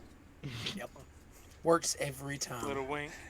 Kill him with love. Okay, so I got one quick story before you go on with the questions. So, there is a friend You were on this podcast one time and you was- started being smug. and this guy, he wanted to snipe me with his spiritual weapon. So, there's a friend of ours from Alabama who he used to go to David and Sheila's church, and everybody calls him Droopy. but he's he's a bigger guy, wears overalls everywhere he goes, and he used to run those hot shot routes, like running Hmm. campers and trailers. Well, he was out in Elizabethton, Kentucky, and got pulled over because his placard had come off the side of his truck. And he said the cop got out and said he was kind of like a Barney Fife guy, and you could tell he just had a chip on his shoulder. And so he's like inspecting everything. He even gets down on the ground and crawls underneath Droopy's truck. And so he says, "Well, I thought I got to do something." And so he gets down and he crawls underneath with the cop. And the cop looks over at him and says, "What are you doing?" And he said, "I just figured I'd come down here and see what you was doing." And and that cop looks over at him and says, "Well, I've never had anybody do this before." And so Droopy looks at the guy, and he always wears a ball cap, turned kind of sideways, and in his overalls. And he looks at the guy, and he says, "Do you like it?" The cop gets out from under his truck so fast and starts telling him, "You get out of here! You get out of here! Go on up the road! Get out of here!" I just thought it was funny. We don't take kindly to that around here. Like it.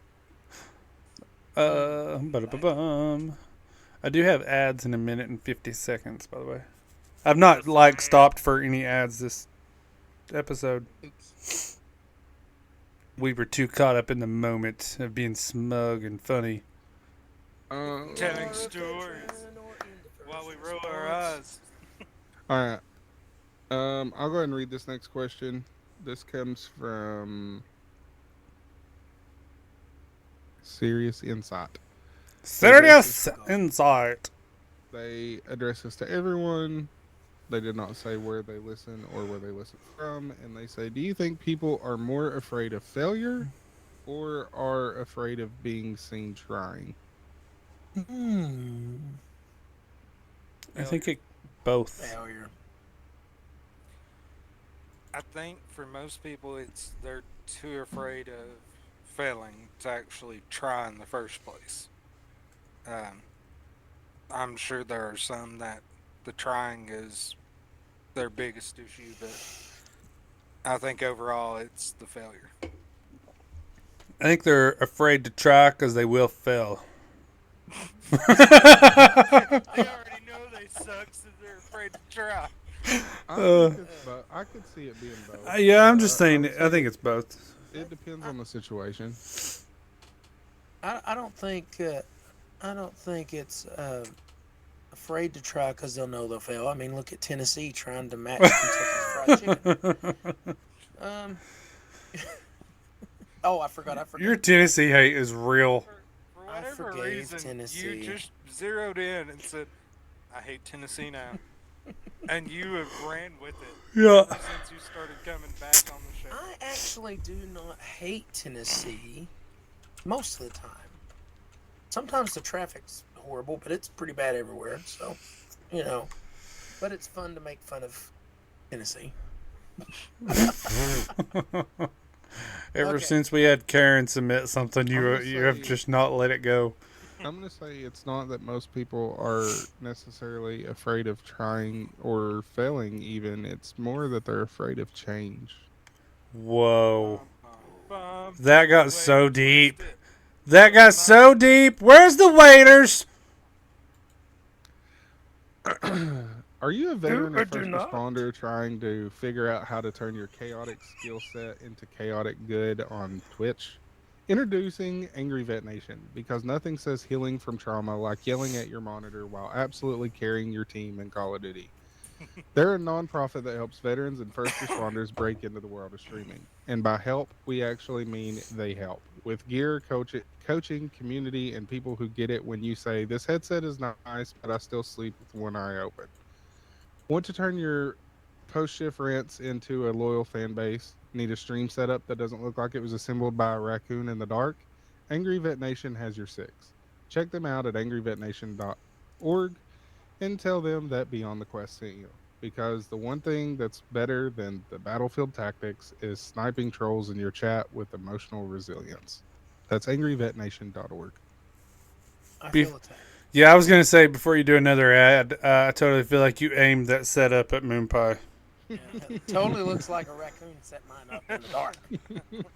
It's not a hamper; it's a shelf. Yeah, I still have that. Look, there it is. It's not a hamper. Yeah. So. Do you have another? Do you have another one you got to do? Yeah, actually. Do you like Winchester Creek water? Try some L8 today. That's a light one. You ever look at a new game and think, I'd love to play this, but I also enjoy eating this week? Same. That's why we use G2A at Beyond the Quest, the digital marketplace where you can snag game keys for way less than full price. It's like a flea market for gamers, but without the weird smell and that one guy selling used Xbox 360s from 2007. Looking for the latest AAA titles? An obscure indie Hashtag game Kentucky. for 5 copies of Farming Simulator for some reason. G2A's got you. Stream, Origin, Xbox, PlayStation, you name it, they probably have a key for it. And no, not like your roommates. I swear this works key from Reddit. And the best part, your support show you can support our show while saving money. Use our link at g2a.com/beyondthequest because you deserve to pay less for digital dopamine. G2A. Game more, spend less, question nothing. If that link does not work, you can also go to beyondthequest.com and click on G2A under our sponsorships link. I'm not gonna lie, when he does these ads and we start laughing in the middle of it, it reminds me of was it Bob and Tom show? Like when they used to do the songs and they're laughing too much in the back. Yeah, I feel so Still important. love the Toast song. Ads are over, by the way. Good timing. This next one comes from Liquid Gnome. Liquid Gnome sounds weird. From Tennessee. Just when I feel like we're gonna get so many Tennessee submissions now. They listen from Tennessee on Spotify, and they say, "What do you think people misunderstand the most about you?" My sense of humor. with Tennessee. I'm gonna say my sense of humor. EMS makes you. I don't know. I think a dark sense of humor's just come with I it. don't know what it is about me, but for some reason, people just generally hate me. Like,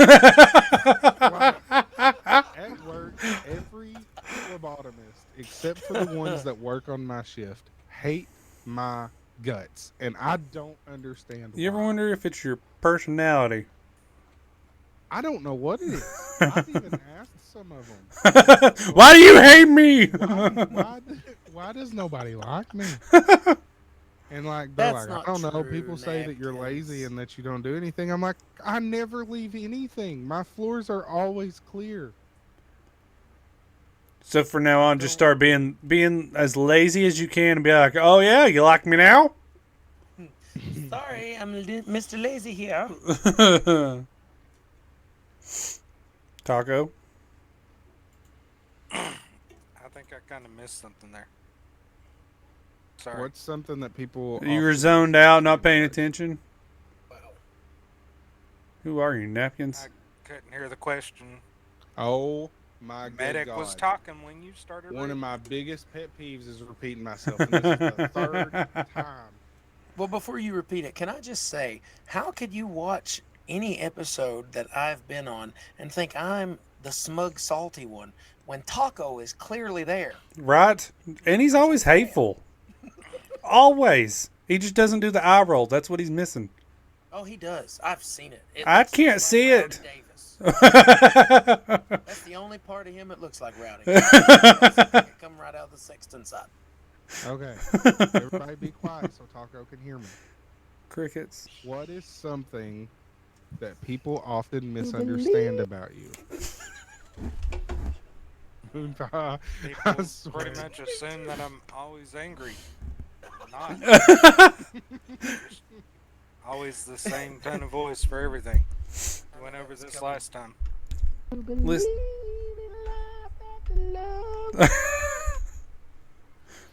He's hateful. All right. Turnbacker. What? Turnbacker from Indiana. Turnbacker. Turn back around here. How Backer do turner. you know when it's your time to let go of something? Whether it's a job, a habit, or even a dream. Sad, but feeling like everything is just not worth it. You went total robotic. Yeah, everything got really choppy there with you. Your camera went all blurry again. Can you hear me now? I can hear you. You're all blurry though. No, I can't help that. But I want to see that pretty bald head. I sure do like a bald man. Turnbacker says, how do you know when it's your time to let go of something? Whether it's a job, a habit, or even a dream. Sad, but feeling like everything is just not worth it. Well, one, I think you have to push through and fight through the hard times with some stuff that you don't. You know, if it's a dream or something you enjoy doing, sometimes you just gotta fight through it. But if on the bigger side of it, if you're feeling like just things aren't worth it, or you're starting to feel depressed or anything, join our Discord. Talk to us. I mean, somebody's always on there. Uh, Even if it's just to get on and talk and game and hang out. Goof off. It don't matter. Jump in there, send one of us a message. You see somebody in a hangout chat, hop in and just start talking about. We want to be like, who are you? I'll just talk away with you. I don't even care. Because depression is a real thing. I've been there, done it, still deal with it sometimes. It's not worth it trying to fight through it. You can't let it take over. You have to press through on that stuff, and having people to turn to helps a whole lot. But as far as knowing when to give up and let go of some things, at the same time, I think there's sometimes it's just you have to be able to grow and to move on to better things. You have to be willing to actually just open your hands and give and let God have it. So pretty You much guys just goof to off? follow up- Never. Pretty much mean- just to kind of follow up on that.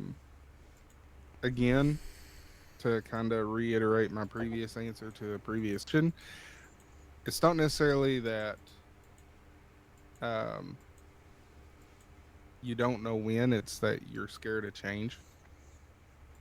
Um, Sometimes we get comfortable and we don't want to realize that it's time to move on from something. For one. For two, if you're talking in more of a spiritual sense, we just released an episode this past Tuesday about seasons. Napkins was there on my screen.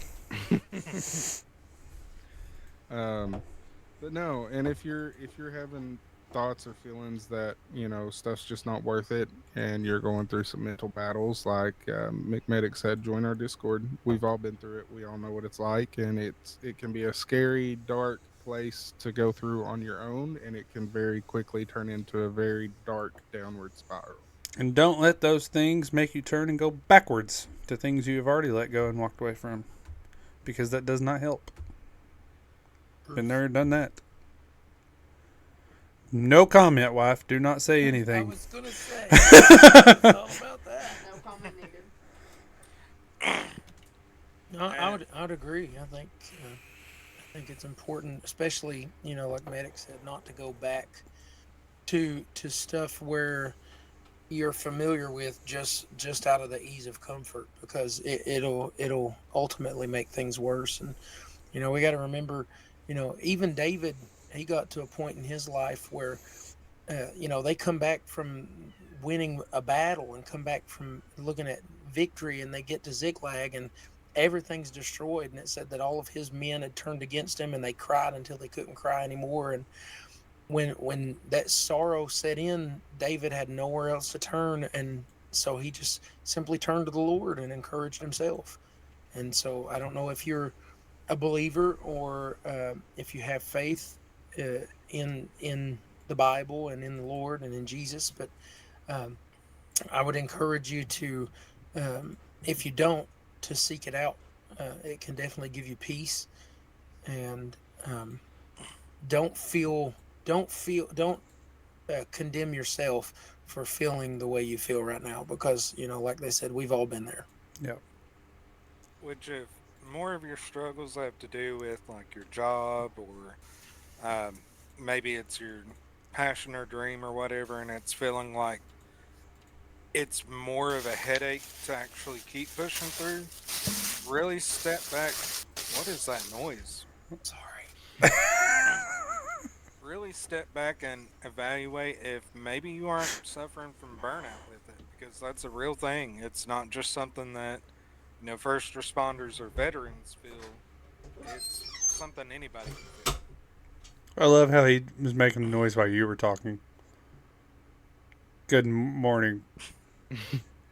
Sorry, I found something over And here as on the far floor and as forgot like what it was. your job and Chicken your cup. dream and stuff, if you're in a place where you're miserable, in your job, or if there's another job out there that you feel like is your dream or your calling or whatever that you want to move into, don't be scared to take that leap. And if you're, I told Schizo this um, myself whenever he worked at the same place I did. Every single shift, I had to hear about how miserable he was and how he'd rather be any other place in the world other than at work. And I finally told him, I said, dude, if it's making you that miserable, then just quit. Like, there's no job that's worth your mental health. Because to 90% of the jobs out there, you're nothing but a number. Truth. You're nothing but a warm body. And if it's making you that miserable and that depressed, just give it up. One day, I will find a job where I can have a amazing boss like Vet. All right. Moving on. Oh, we have more? Oh, yeah. Oh. This next one comes Boogity, boogity. from Jackie Fern. Jackie Fern? I don't know why I wanted to say it that way. And oh wait, hang on. I want to say right, Jackie Chan. Jackie Fern. Well, now I'm embarrassed. It's Jackal Fern. Embarrassed. Anywho, Further at I want to best. say it right, Jackie Chan. they address this to everyone. They're from North Carolina, and they say, "What do you do when you feel like your calling and your reality don't match?"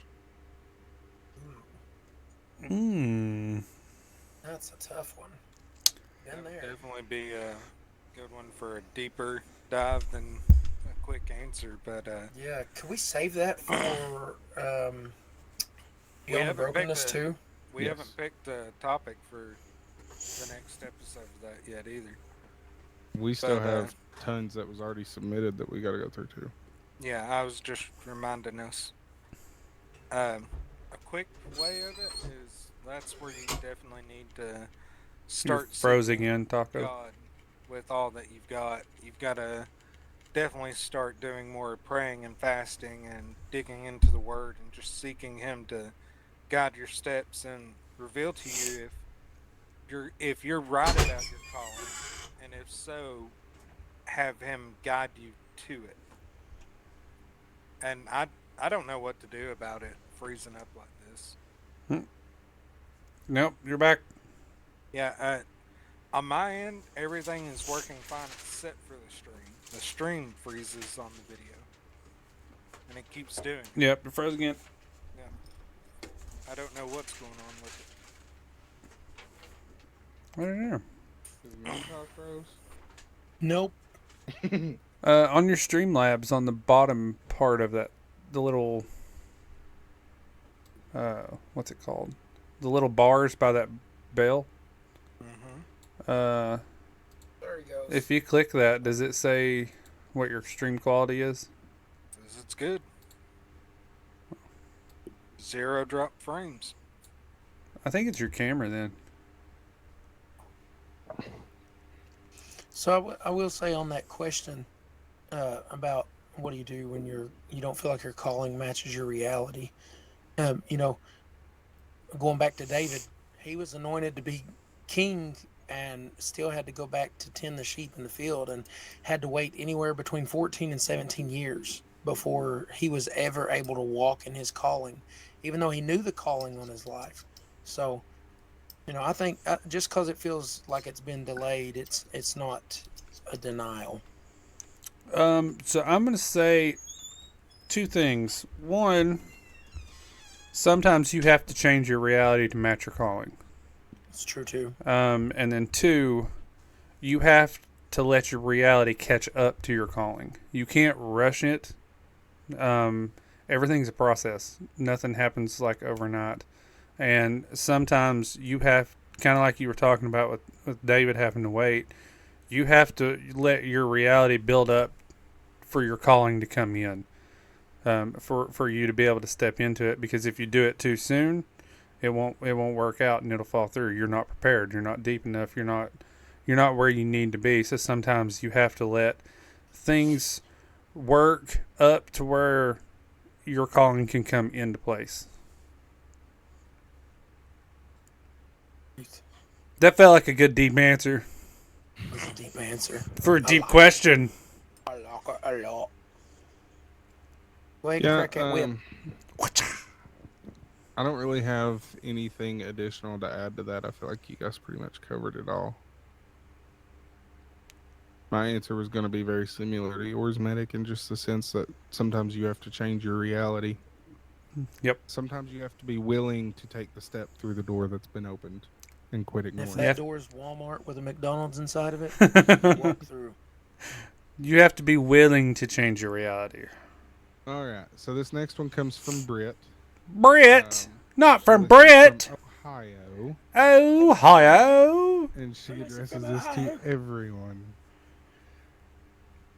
And, well, I'm just going to read it exactly how it stopped. Uh-oh. We've been together 8 months, and he's never posted a single picture. Says he's Brit sounds angry. private, but he posts food and gym selfies daily. Am I tripping or hiding in plain sight? Girl, you done getting fooled. Uh-huh. Listen here, Brett. I don't think we need to state the obvious. You just done it. If you read your own comment out loud, I think something should click. Read it with attitude. Huh? I bet Napkins has got a good way to handle this one. I want to hear it. I want to hear his napkin get wadded. That sounds What weird. already wadded is. Well, We need to change the name. Speak it, Napkins. I know you won't do it. sounds like a duck. It ain't a chicken. Fried chicken. And not that Tennessee chicken either. Hallelujah. Listen, I've been on carnivore for a week now, and I was on keto before that. So You're in a whole new world. Last night I ate grilled chicken and steak that was grilled in butter. That sounds so healthy. Half a pound of miniature shrimps. Yeah, there's no way that could be bad. Anybody else have anything to tell Britt before we move on? We still got like 7 questions Don't to get through. be stupid. Wait, here, let me fix this. Honey, let me just tell you. Go ahead and get out of that thing. Yeah, I think that covered it. All right. This next one Can't comes top from that. Kayla. Kayla! She listens from Virginia. She addresses Virginia. this to everyone. I don't know why I said that like old Greg. It's attached to your rod, mother like Grummy's Grum. Okay. So Kayla says, I'm growing in my faith, but he's kind of just going through the motions. I don't want to drag him, but I also don't want to outgrow him spiritually. What do I do? You can't worry about his walk. You've got to focus on yours. If you're living like you're actually living the walk and not just saying the words. If he truly cares about you, he'll notice that, and it'll make him wonder what about it draws you deeper into it. We got a lot of Sometimes that's relationship the ones this morning. sometimes that's the most important thing is just let curiosity take over. MoonPie? Yeah, I would agree. I think you definitely don't want to force somebody. I think that's always the absolute worst way to try and win somebody uh, to Jesus. But as far Best as way your to guarantee the backslide, though. well, I think I almost said something, but I can keep my comments to myself. I won't touch on that. I think you can't be worried about someone else's whether it's a spouse or boyfriend, girlfriend, significant other, even your mommy, daddy, children, aunt twice removed. Uh, you can't Why you gotta worry throw that about. in there? Well, I mean, I found out that we have one set of grandparents that branches off of Mammal's mom and dad. So Hashtag Kentucky. more research I do, the straighter our family tree gets. Troublesome Creek. Don't go there. But yeah, I would say you can't focus on somebody else's walk. That the Bible tells us plainly we have to work out our own soul salvation with fear and trembling. So it doesn't matter if you don't want to pass somebody up or whatever. You can never drag somebody into your faith walk. They can't hold on to your coattails and ever be as close to the Lord as you are. And they're only going to be as close as they want to be. And that all comes right back to um, you know, the intimacy with God, the prayer time, the fasting, the just walking with Him, and just like Taco said, I think one of the best ways is to just walk out your walk as faithfully as you can with the love of Christ, and let those seeds be watered. And the Lord said He would give the increase, and maybe not take. Bible. No, I'm just kidding. Yeah, here you take this thing right here and you just slap them a couple of times. I would say you guys handled that pretty well. Yeah, I was gonna say I don't really have anything else to add. Mic drop. And maybe don't take relationship from 4 random dudes on the internet. Speaking of relationship, let's move on. This comes from Brooke. Brooke! What is Virginia happening? Virginia has all kinds of relationship problems. Listen, we used to get relationship questions all the time. I want to know what about us streams these people know what they're talking about when it comes to relationships. They like a bald man. Motto like the place of A love. place for or whatever. lovers. Yeah. Anything and everything, we're here for it. There we Brooke are. listens on Spotify, and she says, "I'm looking for some advice. Okay, Brooke, what you got? My boyfriend wants us to move in together. I love him, but I also want to honor God. We've been dating for 2 years, and he says living together would help us prepare for marriage. Am I He's being wrong. too churchy by saying no, or is that like an old thing now?" Well, let me ask you, Brooke. You want to honor God, but he says it would help. Who's more important? Who you think's right? Common sense is a thing. Remember that Bible thumping thing we was talking about? Keep growing yourself. I'm behind listen Medic to, in our walks, but listen, he is a bigger light for me because of it. Be his light, and he will notice. Oh, How sweet. If you listen to that episode, might have been the last episode or the episode before where we talked about conviction. If it don't feel right, chances are it's not right. There's only one reason he wants you to move in. he can't fix course. dinner. I'll say something. I'm gonna say something might get me some hate mail. And if you're already doing that, then you're already in sin anyway. And you're gonna have to fix that and get it right with Jesus too. And that's not judgmental. That's Bible.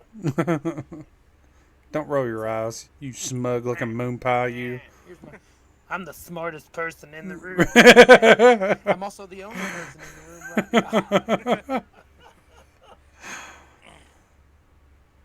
Taco, do you want to tell what was it? Brooke, Brooke, Kayla? I don't know. Brooke. I don't think there's anything else to add to it. If he can't respect it, then you end it. Reject it. You can't respect it, you reject it. Amen. Hallelujah. Hashtag. Oh, So this next one comes from Anonymous. anonymous. They say, I'm not sure how to word this and it makes sense. I go to church, I read the Bible sometimes, but I don't feel it. I feel like I'm pretending to be spiritual because I know I should be. Is that normal? Sorry, I was typing out a hashtag that was really long and I missed that whole thing. I was trying to read the hashtag. I know you hate to repeat yourself, but can you repeat Mama yourself? actually sent a message during that too that caught my eye. If he really wants you, he'll put a ring on it. If you like, put a ring on it. What? Let's just start 4-part harmony right now. I heard it to how to put something to make sense. All right.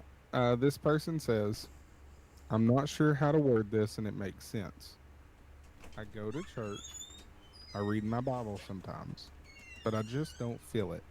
I feel like I'm pretending to be spiritual because I know I should be. Is that normal? Somebody like I've had moments where I feel like that though, but I think a lot of it just takes more effort and meaning it, not just going through emotions, but actually meaning it when you do it. When you're reading, try and learn something from it. Try and figure out what you're reading, how you can apply it in your life, and how you can use it. When you're praying, mean it when you pray. Don't just say words just to say it. I mean, you have to really mean it when you're praying. Anybody can say a prayer, but it's the ones that actually are meaning it when they're saying it that actually feel like they're making a difference and that they can see that their works are moving. I would say pray before you read. Pray more often. Talk to God about everything. Don't just do motions.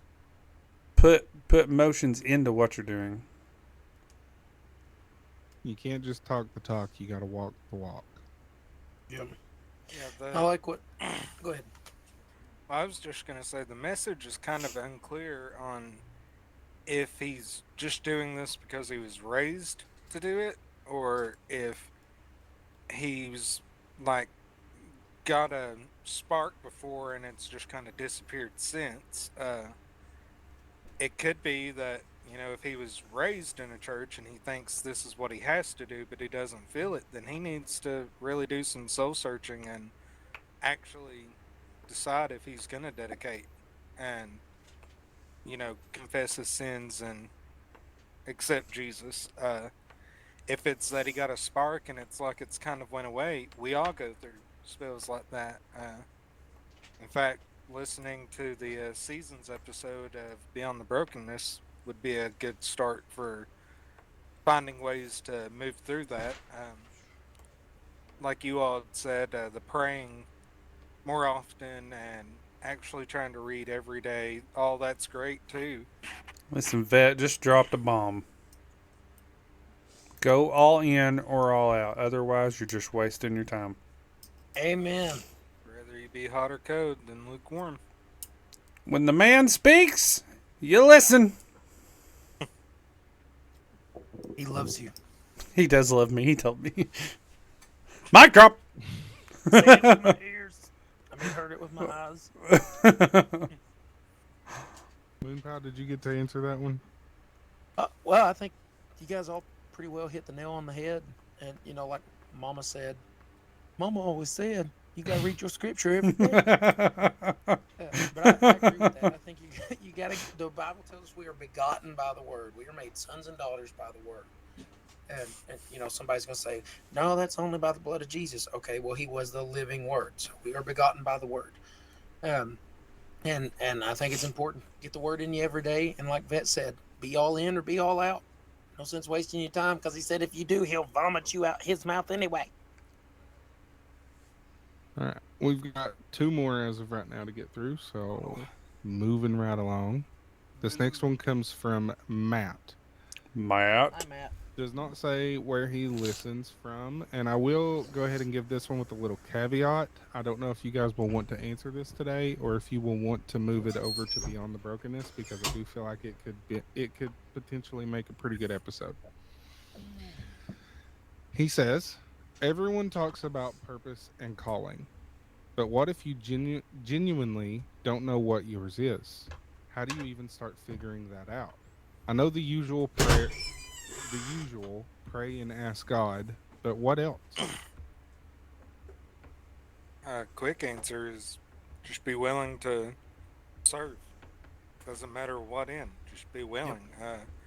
Could be that maybe your church needs somebody who can help the elderly get to their seats on Sunday morning. It could be that you know of a homeless shelter that does soup kitchens on a night that you don't work and you have nothing else to do. Just be willing to step out, go do things to serve. That was what Jesus commanded us to do, to serve those around us, to share his love. So just be I willing just to do want that. something very simple, and I know that this is going to sound it might sound a little silly, but going back to work, there was this patient's husband actually who he was sitting in the room, and I come in, and we were talking a little bit of stuff. We got on the topic of church and God and stuff. He reached in his pocket. He reached me a little baby Jesus, little tiny thing about this big. And he said, I carry these around because there's times that I run into people that I just feel like that they just need a little Jesus in their life. And he said, and whenever, I run into people that I feel like need it, he said, I'll give them one of these little things and just tell them, this is a little reminder that, you have a little Jesus in your life. I just think that that's cool. I mean, it could be something as simple as that. I concur. I also think, finding out what you're passionate about in life too. Like maybe you're somebody that just really enjoy and absolutely loves to make people smile, and you're just a funny person and you like telling jokes and things. Use what you're good at, and then God will find ways to take that and help you find callings and step into callings. Like there's Christian comedians and things like that are absolutely hilarious, and they touch a lot of lives. I mean, maybe you're really passionate about teaching, like with school and things, and you can use that God will help you transition into teaching in church. I mean, I think finding what you're passionate about helps too, and a lot of people can overlook that. Yeah, that's what I was going to say too. I think your personal desires and the things you enjoy, things you're good at, the Bible says your gift will make room for you. Mm-hmm. And so the stuff that you enjoy doing and that you're good at doing, maybe you're a very analytical person, maybe you love logistics. All of that stuff can anything you're good at can be used to better, can be used for working of the kingdom of God. And so I think that's right on target. If you're unsure, obviously, just start working where you can, start helping where you can, and if maybe you're somebody who maybe you're not much of a people person, you kind of like to be behind the scenes. Listen, there is plenty of stuff to be done behind the scenes.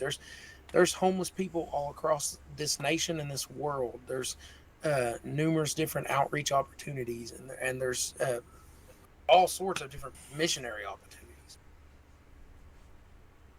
Listen, I ain't good at a whole lot of things, but I enjoy getting on here and playing games and goofing off and entertaining people. And I ain't good at that, but I enjoy it. And I like getting on here and just if nothing else, by the end of my stream, saying, "Remember, Jesus loves you." I love it. All right, fellers. Our final, Mediocre at best. our final, Finer. our final. Our final question here. Ain't we hearing your Not fan had wheel? sleep yet, and I'm tired. Man. Our Neither have I. final Quester's question comes in for mediocre MoonPie. Dum dum dum dum. What you mean you hate Tennessee? It comes from plain jammies. Jammies. Plain And they ones. say, I I can't stand remember your you face. saying, I remember you saying you was at a point in your life of not caring to say what you need to. I say yes to everything. I don't want to disappoint anyone, but I'm drained and low-key resentful. How do I Been learn there. to say no without feeling like the villain? Dude, I wish there was an easy answer. I have totally been there. I was Mr. Yes Man. And there's still times it's hard for me to say no just because I don't like to hurt people's feelings either. But I have learned that. Get you a blunt woman. Yeah. Hallelujah. Hallelujah. That works. I tell you. But no, in all honesty, it has helped because, I'll just be real, and everybody here knows my wife is a lot more bold and outspoken than I am. His wife's a jerk. You said that. She's coming after you next, buddy. But it's really helped pull me out of that place of feeling like I have to tell everybody yes. And honestly, I've kind of gotten to a point where I'm fed up with trying to just please people. And I've realized that, you know what, they can't take my birthday away. And my peace and salvation is more important. So if that means I got to hurt some feelings, if they love me, they'll get over it. If not, oh well. Didn't need them in my life anyway. Pray for them and go on. He's talking to you, spiritual sniper. Can I add a little comment onto that? Shake the dust. One, they made the comment they were starting to feel low-key resentment towards it. Yep. If you're getting to those That's points kinda and where I stuff, got. like Yeah. you're like Napkins mentioned earlier, your mental state and stuff is far more important than making somebody else happy.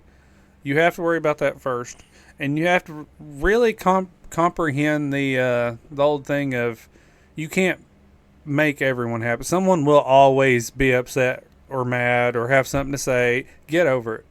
Just you worry about you. And, if you want to help people along the way when you can, but you're still worrying about your mental state, do it. But first and foremost, keep your mental state safe. You'll be no good to anybody if you're in a bad place mentally and you're resenting every time you're trying to help. You'll be no good to anybody anyway. Your mental state cracks and a weed will start to grow. And what do weeds do, man? They spread like crazy and grow so fast. I feel that. I've been there. I've been there, my friend. One of the things that I have learned the hard way is it's your life and nobody else can live it but you. Yep. So if you know what's best for you, you know what's best for your mental state, and if saying yes to everybody is draining that, like everybody else has already said, start saying no. It might hurt their feelings, but I mean, sometimes you got to put yourself first. And you will get people. I mean, like you could turn around and move the world for them, and then they ask you to do something else, and then you say no, and they will absolutely be like, "Oh wow, they don't care a bit to help." Get over it. Say that you're gonna learn real quick once you do start telling people no. You're gonna learn real quick of the people that actually appreciate you And use you. want your help, and the people that was just taking advantage of you. Yep. Yep. Well Found said, that sir. out the hard way. It's caused a lot of chaos in the last few weeks, but hey, I'm still here. And I know he said without feeling like the villain, but I mean, come on. A lot of villains are still wildly popular. Hey. Joker, Sometimes you just got to be the villain, and poor Mojo Jojo just wanted some eggs, man. Like, Sometimes the person who feels like the villain isn't really the villain. that's true. I've started the more I play the Star Wars games and stuff, the more I wonder, was the dark side really the villains? Now you're Right? starting to sound like Schizo. Well, just wanted they to got a learn. point. Sometimes the ones that put on the best front are the best manipulators. Yes. Whoa. A lot of them's in church Whoa. leadership. Whoa. That's a form of witchcraft. Wow. Say this is the first time I've ever watched myself put on socks on camera, and now I feel like Mr. Rogers I was wondering what you were trying to do. putting on socks. They're Batman socks. I wore lobster socks yesterday. And, gentlemen, that will do it for Quester's questions. Questions. Questions.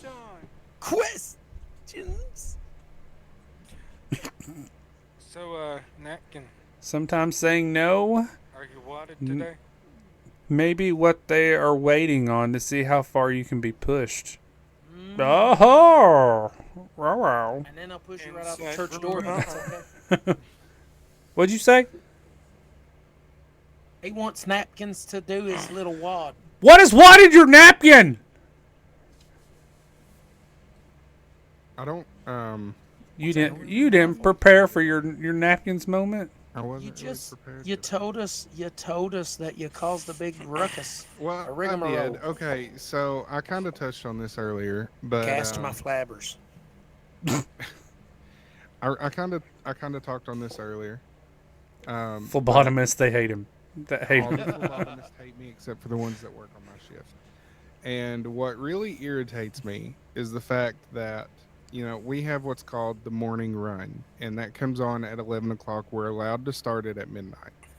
And what that is the providers, because they're, okay, the way Kentucky insurance works, to give you a little bit of a lesson here, the Kentucky insurance will allow the hospital to bill once daily, and it's just a generic lab charge. It doesn't matter if it's 1 tube or 20 tubes. What? You get, they are allowed to bill, it's literally goes under lab services, and they're allowed to bill once every 24 hours. The way that the providers make sure that the hospital gets this daily charge is at midnight. They'll schedule it for 3 a.m. and it'll be something generic like a metabolic panel and a blood count, and they will put it on every person in the hospital to make sure that they get that daily lab charge, whether they Total need money it or racket. not. And night shift, aka what I work, is responsible to make sure that all those labs get done. So we typically start getting those labs at midnight because we have the whole hospital, a 580 bed facility, if it's completely full. And most of the time there's 3, sometimes 4 of us. So we will start those at midnight. And most of the time, so we each get a certain number of floors that we're responsible for. I'm always responsible for ninth floor ICU Sometimes Third only one floor ICU. phlebotomist. and 10th floor, which is inpatient rehab. That's typically the floors I have. But anybody that has the units or the ICU is what they call the lead phlebotomist, which means if someone else, a different phlebotomist, doesn't get their assignments done, it comes back on the lead phlebotomist. They get in trouble. So I will start around midnight, and most of the time I don't sit down until it's time to clock out in the morning, because I go around and make sure that everybody's stuff's done. I help out where I can. The laziest overachiever ever. The comments that have been said behind my back is how lazy I am, how I don't do anything, and then they'll come in and act like they're my best friend, and that is one thing Two-faced that people. absolutely Oh my kills me. gosh. I cannot stand a two-faced person. I'm telling you. What's his I'm just- napkin? I can't do it. So Saturday, It would have been Saturday night. We were leaving Sunday morning. Um, and one of the day shifters looked at one of the night shifters, knowing that they were going to come back and tell me what was said. Looked at one of the night shifters and said, "You know, I feel sorry for you." And she was like, "Why do you feel sorry for me?" And she said, "Because I know that your floors are always a mess whenever you leave in the morning because they refuse to help you." Wah, And wah, wah. so Sunday night, whenever I came in, Dun, dun, dun. we're sitting there, both shifts, because there's a 30-minute uh, handoff time. So there is 30 minutes between where both shifts are on the clock at the same time. That's where we do our handoff. We tell them about, whether there's labs that we didn't get or difficult patients, anything that can be useful to help get through the shift. So we're sitting there, and I'm just sitting back, kind of waiting. Nobody's really said a word. Like the tension was already so tight. He's painting a picture. And I'm sitting like back I in the was there. corner, and we have these chairs. It's kind of awkward, but we have some of these chairs that they're made for like to use at the instruments in the lab, so they're up higher than the rest of them. So I'm in one of those chairs because that's all that was Above open. So everyone? I'm sitting Uh-huh. higher. Than Holy high makes this tower. awkward. It just so happened. And so I'm like, "All right, guys," I said, "since everybody's here," I said, "I'm just going to go ahead and address the elephant in the room." I said, "Does anybody have anything they want to say?" And there's two girls in particular. One's on day shift, one's on night shift. And it was kind of funny because one of them turns and looks at the back of the head of the other one. Did not know that the one that she was staring at didn't know she was staring at her. Well, then whenever she turns around, the other one turns around and starts staring at her. And I was like, okay. And I said, "All right, since nobody wants to say anything," I said, "I'll go ahead and start." I said, "I don't know what all this high school drama, go talk behind each other's back. I don't know what all this is about, but I'm getting real fed up with it. And I think we need to squash it." I said, "So if anybody has anything to say about anybody in this room, now's the time. Let's talk about it like adults and quit trying to go run tattletale behind each other's backs to administration. We're Get all him, Dad. adults. Let's Get him, do this Dad. together." Netflix. And that's all it took. The two girls that was staring at each other turned around and stare at each other at the same time and just start getting into this screaming cussing match in the middle of the lab. And I was like, somebody's getting ready to get a hold of somebody. Well, How did the one- hospital brawl start out? Napkins started it. Instead of Jerry, it's Joey. the one on day shift is the one who keeps running her mouth about everything and about everyone. So she tries to turn it around and say that she made that comment to the night shifter because the night shifter has told her herself that we don't help her. And so that night shifter speaks up and leans up in her chair, almost gets in this woman's face and says, "That's a bold-faced lie because I've never had a blank conversation with you, you stupid blank." And I was like, this is it. Like, You started it. right here in the middle of the Napkins in lab. trouble. One of the other day shifters is over in the corner next to me, and I turn and look at her, and she just looks at me and goes. And so yeah, that was my work drama. Listen, what kills me is when you have people that's like, "I don't like you because you're lazy," blah, blah, blah, blah. But then you have the coworkers that are legit lazy and don't want to do anything, and that's the ones that they're best friends with, and they're like, Well, "Oh, you're amazing." Okay, so that same coworker on Mother's Day, actually, because I had a note saved on Mother's Day. There was a child in Children's Hospital that had labs due at 1 o'clock in the day. I come in at 7 p.m. Okay, and these labs were still on there on her floor, and she was sitting in the lab on her laptop whenever I came in. And I was like, "Hey, well, what's going on with these labs in Children's Hospital?" She said, "I didn't know anything about it." And I was like, "Okay, well, it's stat blood culture." a CMP and a CBC on a baby that's like 8 days old. I said, so they've never not called you on it or anything? She said, no, they haven't called me. I was like, okay. So we get through shift change and we go to get these blood cultures. And anytime that we have a kid that young, I will automatically, especially in the children's hospital, they have a vein finder. If you don't know what that is, it's this really cool special laser that will highlight patients' veins. So I went to go get that, and whenever I come back, the phlebotomist that came with me to help me hold this baby is standing in the hallway talking with the doctor. And I was like, that's never a good sign. So I walk up and I'm like, hey, what's going on? And the doctor's like, this baby, I do not want it touched. I don't want it agitated. That's why I wanted these labs done earlier in the day. The baby now is to the point that it's on high flow oxygen and we might have to intubate. So I do not want this baby messed with. And I was like, I apologize. I know that these were put in at 1 p.m. today, but the phlebotomist said that she didn't know about it. He said, well, that's a bold-faced lie because charge nurse talked to him once, and I called myself the second time at 5 p.m., and I was told that they were busy with stats, but would be here when they could. Big liar faces. Mm-hmm. I think a lot of times, too, is people just don't like co-workers that don't put up with nonsense. Well, and I told them all today, I said, here's my point. I said, this whole talking behind each other's backs crap, I said, it's going to end. And I said, from now on, if I hear of anybody saying anything about me, I said, I'm going to come to you to your face and say, why are you running your mouth? What do you have against me? Let's settle it.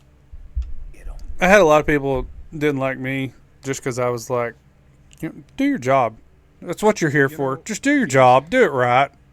Here's what I don't put it. And I'm not roll my eyes. I don't do the nonsense thing either. I graduated high school a long time ago. Like, I'm not trying to give myself or my shift a big head, but I will say this.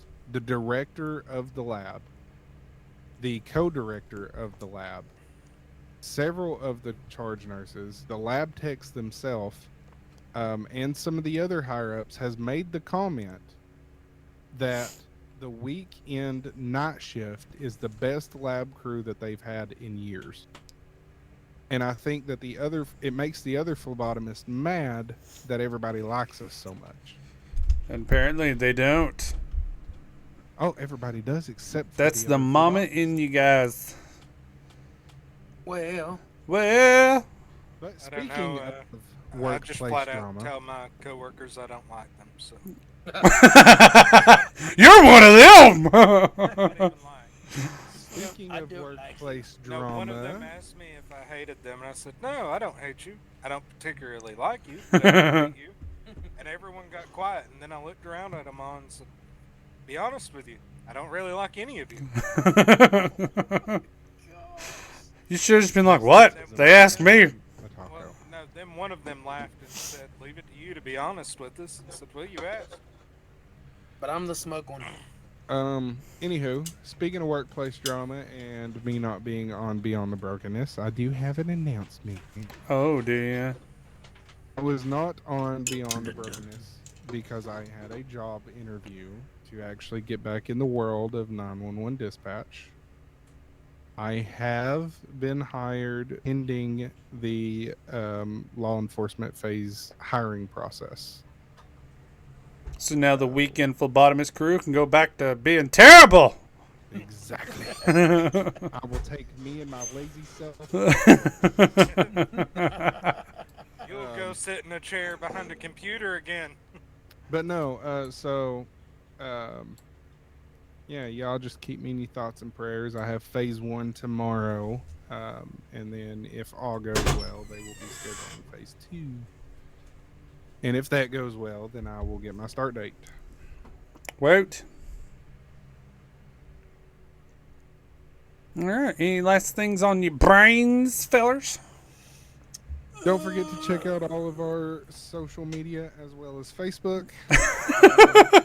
check out Beyond check out beyondthequest.com for all of our sponsorship links, including Angry Vet Nation and G2A. You can also join our Discord. You can submit questions, comments, or piercing critical insights. As you have heard on this episode, you can remain anonymous, or you can put in your information. Even if you do choose to remain anonymous, let us know where you're listening from and what platform. That helps us know where our audience is coming from. Eventually, I know we've talked about it, but eventually I am going to get a map and put back there so that we can keep up with where all people have reached out to us from. If you don't like websites, you're biased against them for some reason, you're scarred for life because maybe you just seen the wrong thing on Facebook, you can always email us at info@beyondthequest.com. That's info at beyondthequest.com. Check out davis-ministries.com. They got some wonderful stuff on there. You can also look them up on Facebook at Davis Ministries Fam, I believe. That'd be it. They got Awaken the Mountains coming up. When Starts when's those days? this coming Sunday. It's going to run the 1st through the 7th. And if you'd like to volunteer, we are setting up Friday. Tent should be here today. The guy just messaged me. He officially picked it up from Ohio and is on his way here. It cost me $550, but it's okay. You also have camp meet. What's those dates? Yes, we have camp meeting. Days of Refreshing camp meeting coming up August the 6th through the 10th. We do have, so as of right now, all of the personal cabins are spoken for, not all of them paid for. We do have, actually, I think all of the camper spots are also spoken for, but we are still waiting. When I say spoken for, I mean this is just people that we have listed that say they're coming, but we haven't received payment from them yet. So they may or may not be open. There's plenty of tent space left, and then we also have the big dorm, which has like 48 bunks in it, and they added air conditioners to the big dorm this year, so that's a plus. But it's $25 a person. That covers 3 meals a day for the entire camp meeting. Yeah, and we usually have a really good time. This year we have different singers coming in every night, so we're just really excited about everything that's going to go down with that. And yeah, if you're interested in that, please reach out. Don't forget, birthday stream's coming up. June 9th, 12-hour stream, variety of games. Tons of giveaways. Visa cards, Xbox cards, a copy of Tiny Tina's Wonderlands with all the DLC, MSI headset, and there's an MSI keyboard, an ROG headset. And I'm starting to get stuff in for my wheel that I will spin during the stream. For any sub or donation of at least 500 bits during that stream, we will spin a wheel. When it lands on, you can either get SCG or Medic merch, or there will be things in which I must eat. Blended Happy Meal. One of them I thought was like a little tiny things mix, like trail mix. It is not. There is legit a big giant water diving beetle and a giant armor-tailed scorpion and things, so I will have to take bites of. There is Creeper, Reaper, Jurassic Jerky, and the world's sourest candy, and all kinds of things, so This is going to be wonderful. I'm going to keep a trash can beside me. I'm sure within 12 hours you should be able to get through all that food.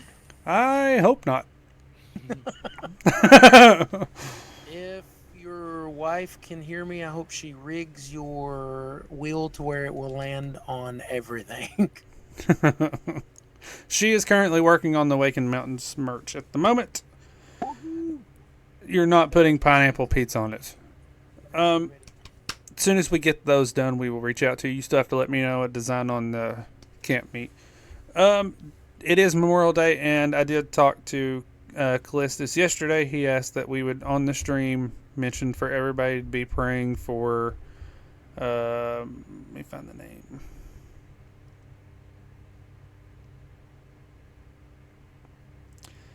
Staff Sergeant Bryant McKay, 34, died December 26, 2007 in Missouri, Iraq.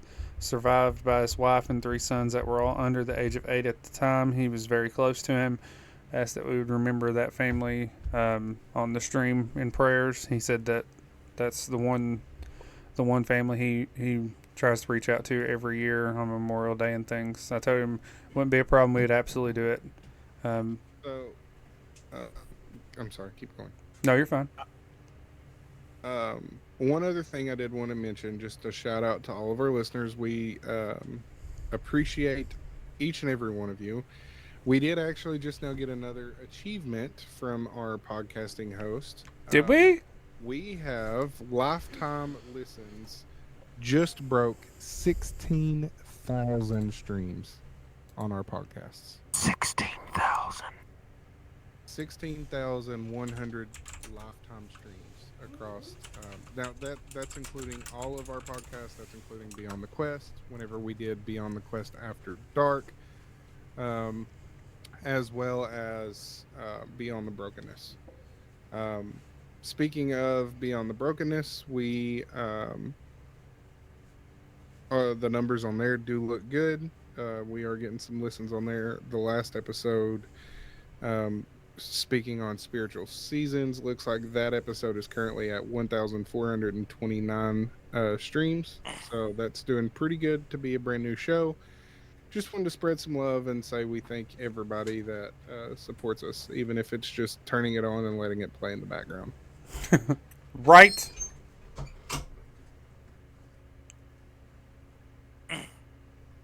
Taco, any last things to say? Nope. Nope. MoonPie. I'm just gonna give you an eye roll. So smug. Napkins. One other thing, just before we end the stream, out of respect for all of our fallen heroes, whether it be first responders or veterans, it being Memorial Day, I do think, out of respect, we should just take a quick little moment of silence to remember all of those.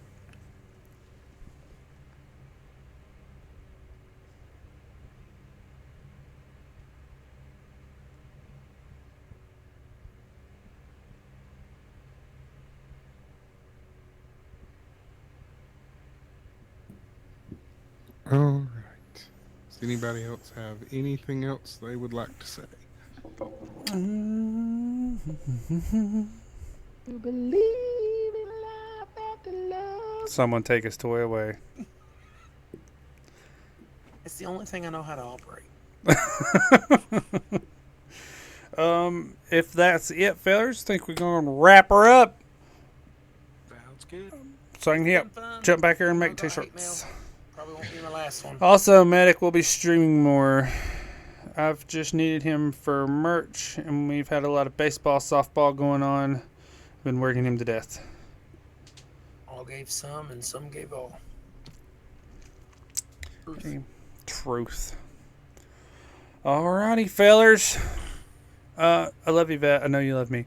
You already said it once, can't take it back. Never! I will hold on to it forever. Until next time. Love y'all. Jesus loves you more. Bye! Bye.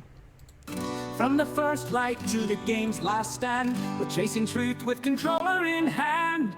Faith, adventure, stories untold. First responder, hearts brave and bold.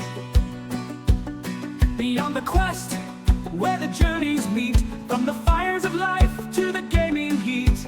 Slim Chop's crew, come join the ride. With McMedic, Napkins, and Taco as your guide.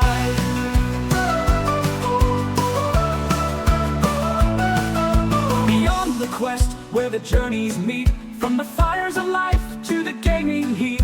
Slim Chop's crew, come join the ride. With McMedic, Napkins, and Taco as your guide. Beyond the quest, where the stories grow. Faith, fire, and games in the world we know.